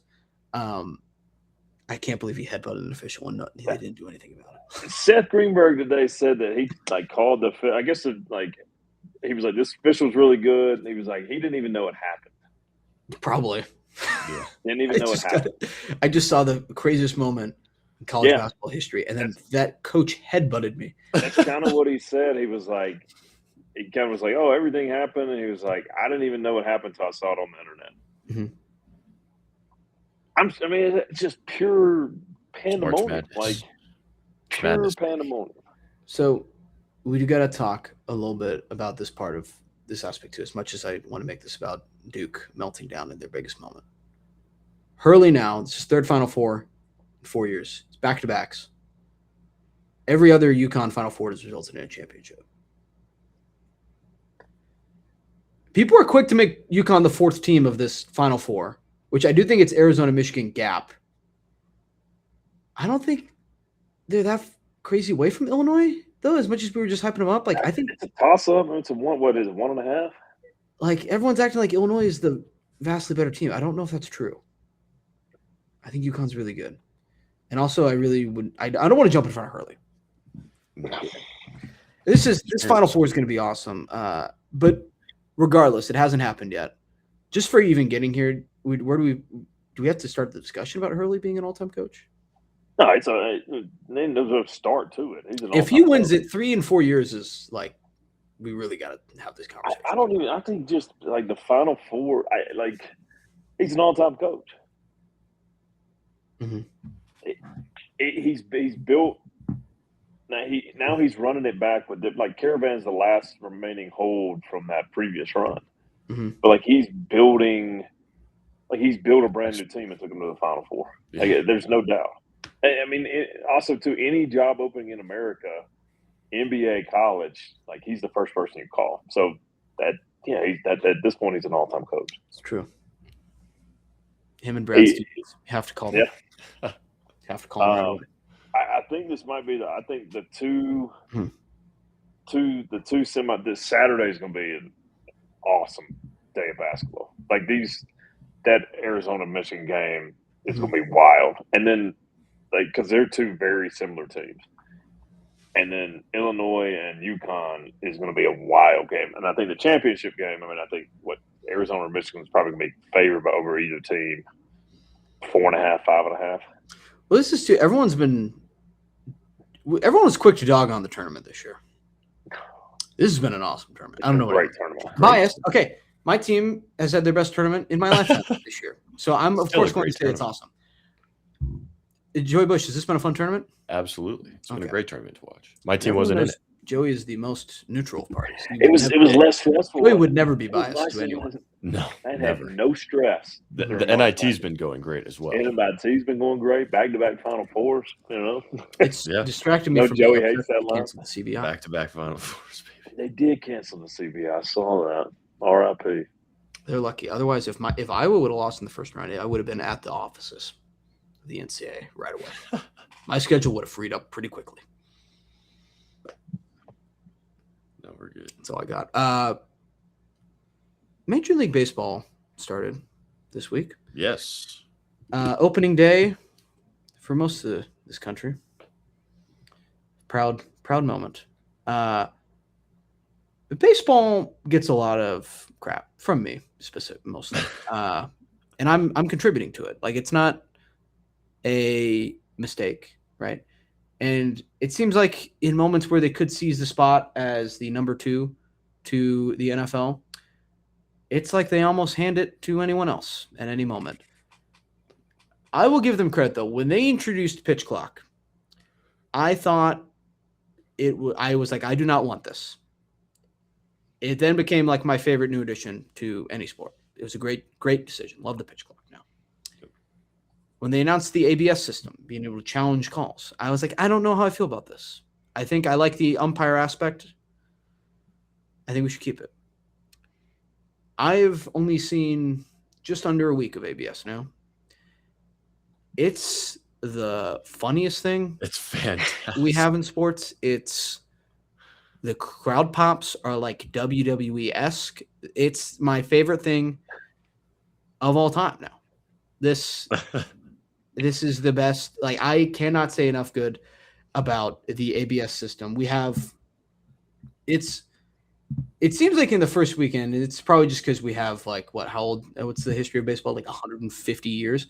We have like 150 years as baseball fans of like bent up rage against umpires.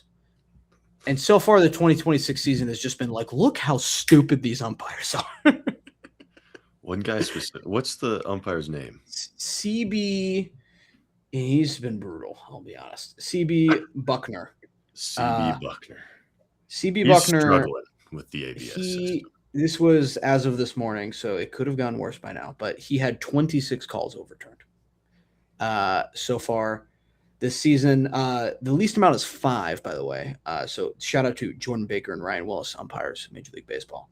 I don't know if they've just not been behind the plate as much or how that happens, but like CB Buckner was already a really, really, really disliked umpire. And then this was just like, see, icing on the cake for everyone. Like, there is no better video than who's this against who it wasn't Arozarenas who they did the 2 calls in a row against him. You guys see that? They go first one strike. He goes Or no, so he's got 2 strikes in the count.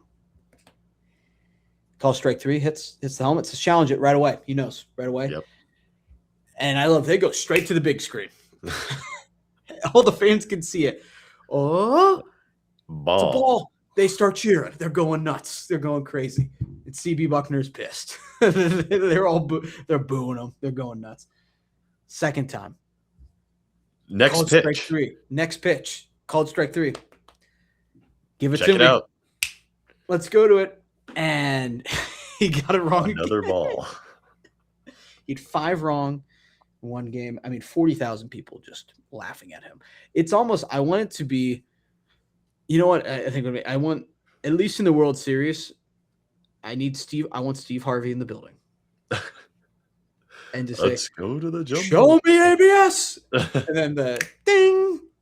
Oh, Family Feud stuff. Cuts to the Rockies bench. You're like, we're gonna steal. It could be fun. I love ABS. I love the ABS. I like ABS is my favorite thing. What do you guys think of it? Love it. Mm-hmm. Love it. Yeah, it's fantastic. It's quick. It's so easy. Yeah. It does make you wonder where the future of the human umpire will be here shortly. This was not a great showing. Not a great showing. There's always an aspect of baseball, always has been, that no matter what, you can always kind of blame the umpire. Mm-hmm. Yep. And they're going to take that away probably soon. But I kind of like this hybrid right now. I think they have can to keep make the even hybrid. more fun. The hybrids make it so much more electric. Yeah. I think it's awesome, guys. I am worried, like, at the end of the year, it's going to be kind of tiresome. You know, we're going to be like, oh my God, CB Buckner got it wrong again. Like, it won't be funny anymore. They might just not let CB Buckner into the postseason. I was just saying.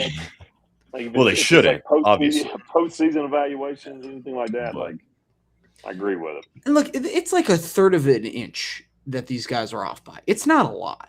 Yeah. But the players do notice it. Like, I don't know. It's impressive. If they can notice it, I have a hard time believing the umpires can. That's just my point. It is crazy how these and also hitters know the box. 26 times. He's also like, there are certain dudes who have way more than others. And it just so happens to be the guys who were notoriously known as being brutal umpires. And it wasn't just the fans yelling at clouds. They might have just been a little bit bad. They always are. I'm wondering if we'll get to, like, obviously the players will learn how to use the ABS as the season goes on, but I want to see a guy just like spam the ABS. I know you only get 2, but it's a guy everyone hates on the team. Nope. Yeah. That wasn't a strike. No. He's the ABS hog. I do wonder, is it gonna flip ever to like the players getting embarrassed? Well, that's what I'm saying. It's Someone's someone's gonna embarrass themselves. Is it gonna flip ever? I don't know. God, I just know the Dodgers are gonna find some way to ruin my life over this. Mike Trout has the most challenges right now. I feel like Mike Trout was also given the ability to challenge like 4 years ago. He might have. He's actually been allowed to challenge for years now, and everyone else just is. He's just more experienced to it. And if I'm Mike Trout too, I'd be like, no, GM, like, you're going to tell me I can't challenge? I'm Mike Trout. He's not going to leave. Somehow the Angels are still a baseball team. I almost once saw the Angels play. Great comment there, Joey. Somehow they're still a baseball team. Do you think if they moved the Angels instead of the A's to Vegas, would there have been as much of an uproar? Would anyone have noticed? No. Probably not. So why is Mike Trout in Vegas? Maybe Mickey Mouse, because it's in Anaheim. They'd be like, there's way less traffic here. I've noticed there's 10 cars not here that there usually are. Yeah, that was baseball. Rockies. First dub. You got a W. Don't ask me what happened over the week. First dub. Here we go. Swept by the Marlins. Reigning AL champs, though, no problem. Smoked them. 14-4. Watch out. What did Dan Hurley say? Get us now. Get us now. Just get us now. Just get us now, man. I did have a fun story. The guy that I went to the games with, he grew up with Codon, our new hotshot prospect. Okay. And he said that at one point, not only did this guy visit Rhodes College as a friend, he, in high school, was struggling to get recruited by Rhodes College, a Division III school. Oh, boy. He is now holds the future of the Colorado Rockies in the palm of his hand just a few short years later. Lock and change. Oh, boy. I was like, I was sold on him until you told me he was struggling to be at Rhodes College Lynx. And now I'm like, oh, boy. Either we got to reevaluate the staff at Rhodes College or we're in trouble. We'll see where that goes. We got on a hill. We're good. We do. Tiger Woods is in the news. Again. Now, if you told me blind luck. So this was the talk of the golf tournament, by the way. People were talking about this the whole time because this is when the news came out Friday. Someone just handed me a phone and said, hey, did you see the news story about Tiger Woods? I would have said, did he announce he's playing in the Masters? Would make sense. But somehow we've gotten another Tiger Woods car accident. And is this more of these than Masters announcements so far? Is that where we're at? Yes, that's where we're at. I have mixed feelings about the Tiger Woods car accident. I'll be honest. How do you have any other feeling than what an idiot? No, my main feeling is what an idiot. But there's an element of like, I'm glad he at least didn't like kill anybody. Yeah, he didn't like kill anybody or like brutally injure himself this time. Is how I like. And it's a shame that like when someone gets this is their like fourth DUI car accident, that part of you is like, oh my God, there's no way he could survive a fourth one. You know, when you hear like rollover crash, and like the English is all right, but it's also like, at what point, like I feel like 3 car accidents ago, this was just irresponsible for like this was just like you're endangering other people. It's irresponsible. I don't know how else to feel about it at this point. Other than that, those 2 thoughts. I mean, I've Joe. Do you want to go before I rant, or? No, go ahead, man. I hate it. Like, I'm not a Tiger fan. I think we've talked about it on the show. I know I've talked about it with y'all in private. There's no denying that golf is where it's at right now because of Tiger Woods, and he's the best athlete to ever play golf. Mm-hmm. I have known since I was sitting at Sky Bar in 2008, 2009 in Auburn, Alabama, when his wife beat him with the golf club. The person sitting next to me is still tied in a little bit to the tour. Joey's met him, and he had always told me that Tiger's an asshole, terrible person. And so we won't harp into that. And so that's always stuck into my mind. The part that pisses me off about Tiger Woods is all of these injuries, all of these back surgeries, all of these knee surgeries. They're from his own doing. Like it's no one else's fault.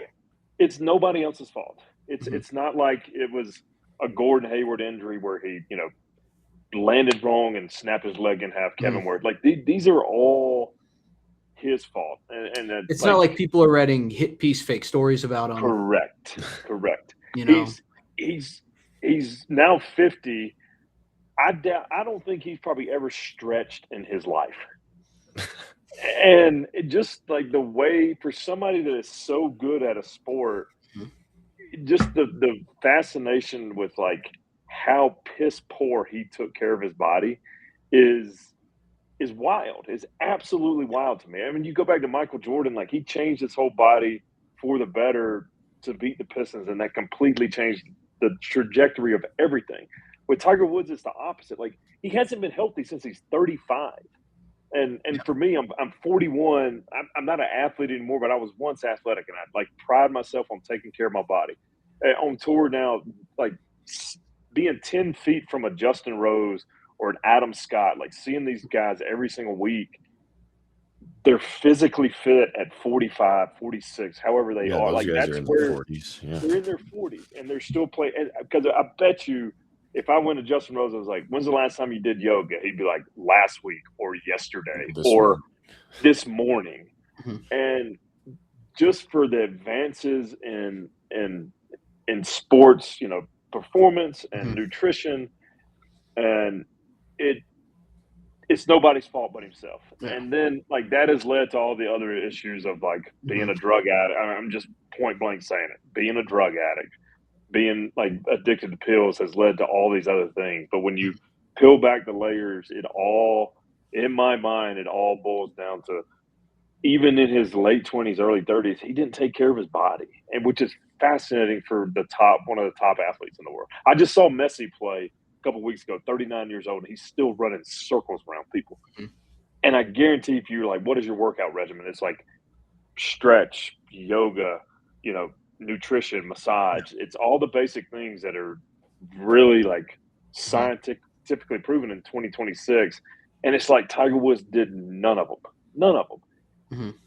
And like, yeah, we could harp on the DUIs and the pills and all that. That's what it is. But that's the part that I think pisses me off the most about him is nobody, like all the people in the golf world want to,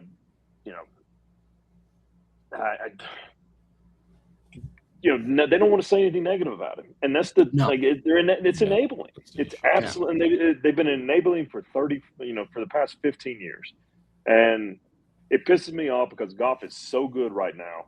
It's 1 through 70 deep. I told you I was going to rant about this. Yeah. He's an idiot. He's a full-blown idiot. He's a terrible person, and like we shouldn't be idolizing. We shouldn't be. He's had 4 DUIs, man. Get a driver. If you can't control the problem, they have cars that drive themselves now. Waymo. Get one of those. Let Elon drive. Get a Tesla. There's nobody around him that like. Hey, Mike Gundy will even tell you. You get Mike Gundy. You get 1 freebie, but 4 is inappropriate. Crazy. 4, you get 1. Yeah, there's my rant on it.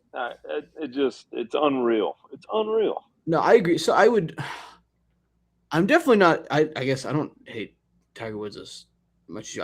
I would never say I hate Tiger Woods. I'm definitely in the camp of like he's incredibly irresponsible.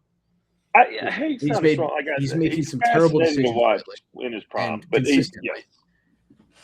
But I do understand the element of sometimes like the Tiger Woods yes men and like the way like Tiger Woods can't do anything wrong and like we're just gonna not talk about some of these aspects is a little like the diehard. I don't really love the diehard Tiger Woods people either. But also like when I see Tiger Woods on Sunday, I am rooting for him. I mean, sure. But you can separate the art from the artist, and like you said, I think the problem, like you just said, Grant, is he's not being covered correctly, and I wonder if even 15 years ago, before the first one happened, when apparently it was well known that he's just a jerk, if somebody would have just came on TV and been like, "Hey, man, this guy sucks. Like, he's just not a good person." And I wonder if that could have affected like the maturity, like, process to 35 to 40 to 45 to now 50, to where it's sad. Like, it's just not like Dan Rappaport, like, oh, this is really like, it's just sad to watch. Like, Dan Rappaport video is crazy. That was weird too, man. It was just weird. And I like he did like, it looked like, I didn't see the clip. I saw like he went and like, was a little bit like discuss what he was trying to say in the video. I don't know what he ended up saying, so maybe he didn't clear it up. But like Dan Rappaport is kind of a Tiger Woods US guy, and I get that he probably is a guy who has been like in the Tiger camp kind of for a while. You probably do develop some kind of, it's like a beat writer. You're following the team for long if you're going to root for him, Yeah. As much as you're supposed to remain partial, but. At some point, dude, even if you're Tiger's friend right now, you got to be like, dude, what are you talking? Like, what are you doing? What are you doing? Like, it's just, it's What's so weird about Tiger too is that so the 2019 Masters, him winning that is one of like the craziest, coolest things I've ever seen in sports. Still, like I will remember where I was, what I was doing so distinctly. But like it was also too was like the element of it was like the greatest comeback in sports history, career wise. Like it was impossible what he did. Mm-hmm.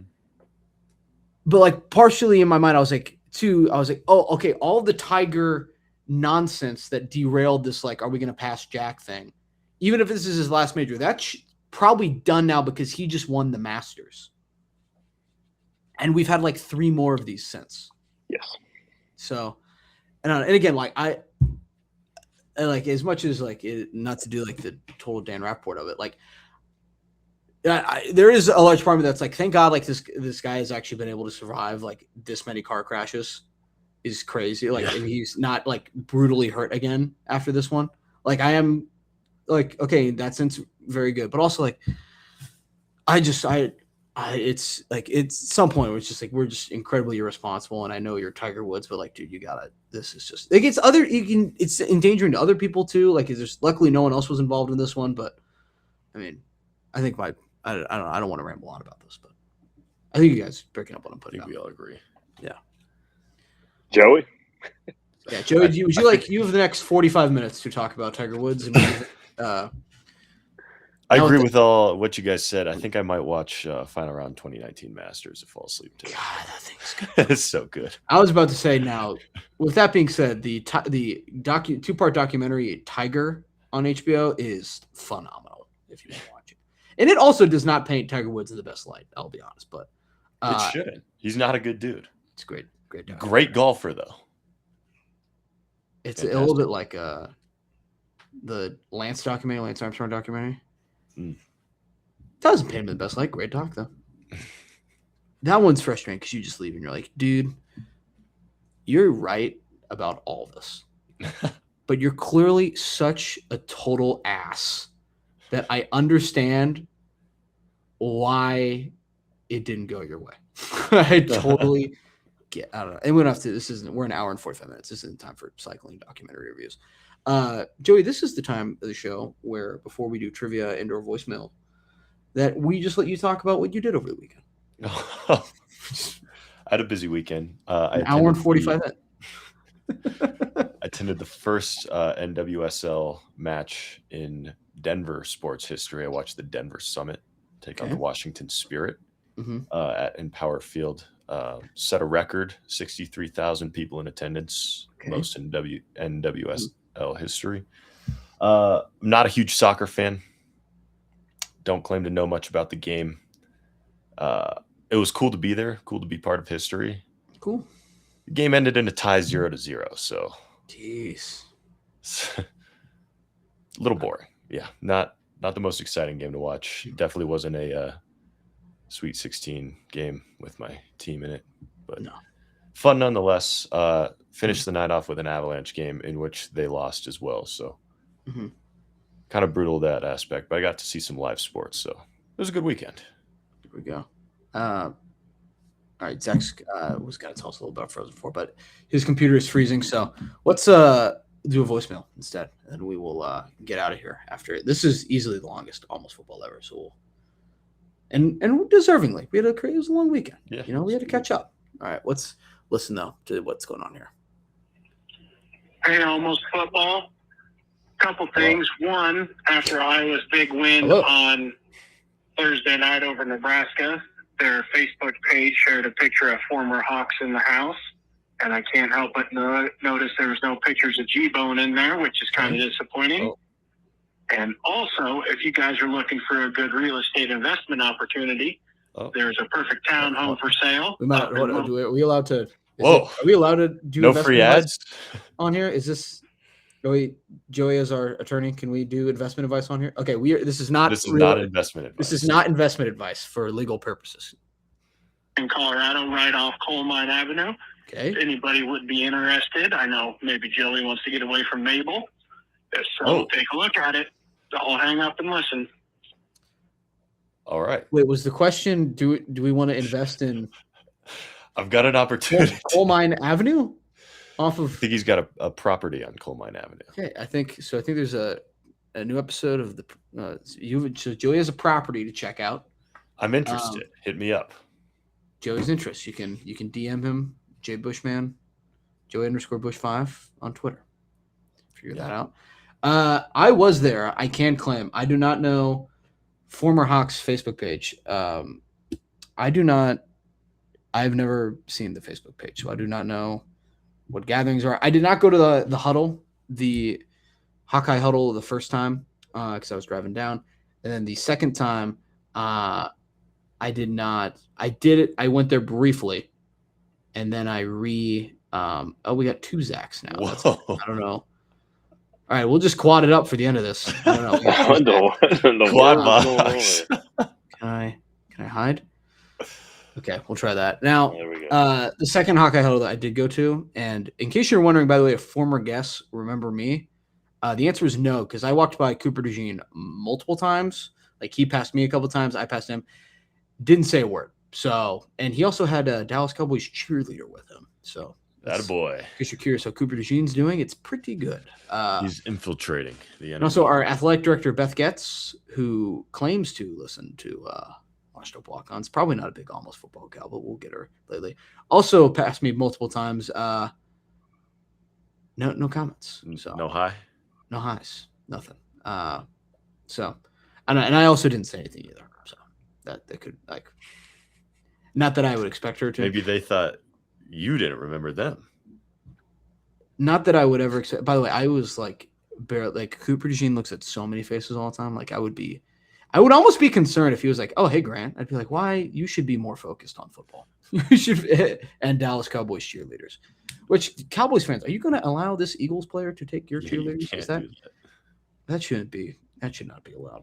I know, but it was I will say, guys, if the iClub put on a great job at the Hawkeye huddle. That brisket there, I'm not going to say the place because I don't want to do any negative ads. Not that we have a ton of say.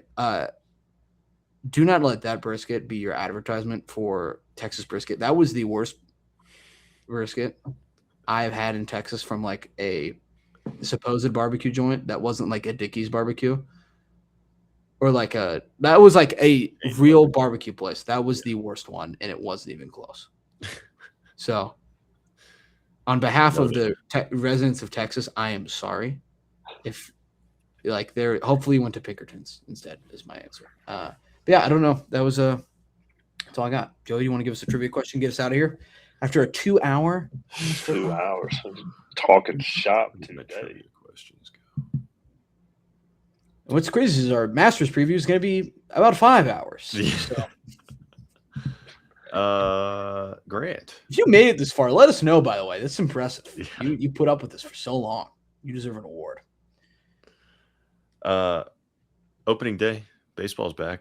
Baseball trivia question. Grant, can you tell me the single season stolen base record holder? Is it Ken Griffey? No. It's not. It's got to be Ricky. It's Ricky. Do you know how many Okay. he had? 72? 130. Jesus Christ. Yeah. Dude, he's so good. That's pretty crazy. There was I saw a Will Clark interview just the other day, Mhm. and they were like, who did you talk to, or who did you appreciate, who'd you like getting on first base? And instantly goes, oh, it's Ricky. And he was like, he talks in the third person, and he talks all the time. And he was like, Man, Ricky's going to steal this base. He was like, Ricky's going. Clark, thrill. Ricky's going. And he just said it was why. He said he was so funny. He was like, he'd just be there on first base, like, oh, thrill. Ricky feel good today. Ricky's having a good game.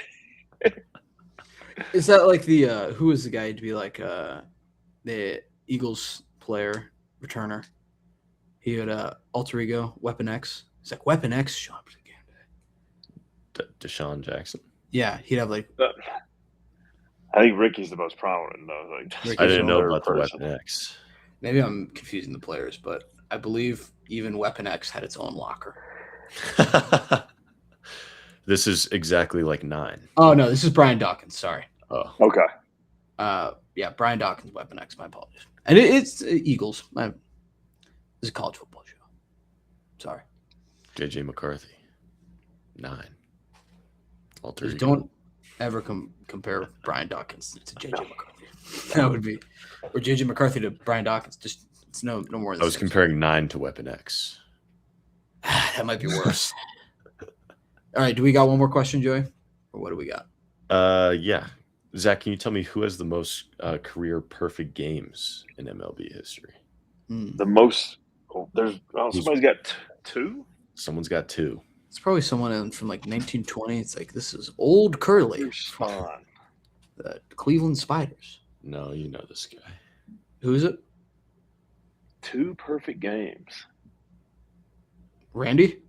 That's what I was gonna say. It's not Randy. No. David Wells. Tim Who's, Wakefield. Who's what's his name? Mr. LSD from the Pirates. Oh, Like the greatest baseball story of all time. I know. Shows up high on LSD and throws a perfect game. Doc Not Ellis. Sandy Oh, so Koufax. no, he threw a no-hitter. I'm sorry. He didn't throw. Still great. Go Google. Is it Nolan Ryan? It's not. No. He walked everybody, so he probably didn't have a perfect game. Grant, any guess? I'm trying to think of like. I want it to be Matt Cain really badly, although it's not. He's 2. Is it a 90s pitcher? No. Is it an 80s? It's an old school guy. No. Is it a 60s pitcher? No. Is it a 40s pitcher? No. It's Roy Halladay. Oh, okay. Yeah. That actually, He's got I'm 2 fine. perfect games. Yeah. I'm totally should've content with known Roy that. Halladay having 2 perfect games. If you would have said, there were a couple names you could have said on there. Yeah, and see the only person. Oh, he's got the no hitter in the playoffs too. Mm-hmm. That wasn't a perfect game though, was it? I don't think so. He's really good. He was really good. We need That Phillies rotation was sick. We didn't talk about the Alabama pitcher throwing a no hitter the other night, by the way. Against Florida. Joey, do you want to guess how many pitches it took? What was your question? Sorry. Single person no hitter from Alabama the other night. Do you want to guess how many pitches it took? 148. 134 pitches. Oh, that's close. Yeah. Oh my gosh. I respect it though. We always ask, like, just leave him in. See how long is it gonna take? They left him in. And he might be an accountant now after throwing that many pitches. He had MLB dreams at around 90 pitches, and then they let him throw 100. They still got a no hitter against Florida though. Okay, that was wrong. Roy Halladay does not have 2. Yeah, he didn't have 2 perfect games. Oh, Joey, Yeah, But it say- sounded wrong. There's Sorry. nobody's got 2 perfect games. No one has 2 perfect games. I was okay. So the most is 1, and there's a big tie. Yeah, big tie. So you guys got it right. I think Now I feel- Nolan Ryan's got the most no hitters, right? It's like 7. Okay, was that the question? Is it Roy Halladay has the most no hitters? No, I know he doesn't have the most. I think it's Nolan Ryan. Who told you that Roy Halladay had 2? 27. Or did you come up with this trivia yourself? Baseballsavant.mlb.com. Some savant. What a baseball liar is what this is. Yeah, there's a 24-way tie. Yeah. I apologize to the people. Some guy named Jean Fott pitched 2 perfect games from 1951 to 1953 in a different baseball league. I believe that is the Dominican League at the time. But A guy named Pud Galvin has the most career complete games in a single season. That's good. With 75. No, they don't count. That don't count. Maybe we should instead of guess the Ken Palm for the offseason, it's just like Joey creates random names and we have to guess if they were baseball. Which one was a AI, real which one is baseball real. player or not? Which one? Yeah. Pud Galvin, real or fake? That'd be good. Be a good one. Because like those early baseball games, it was just like who was around to be the local, who is available to be the local shortstop coming off the town bus. But all right, that's enough almost football for today. We love you. We love what a great run from the Iowa Hawkeyes. What a great run from, frankly, us sports fans after this weekend. We will see you next time.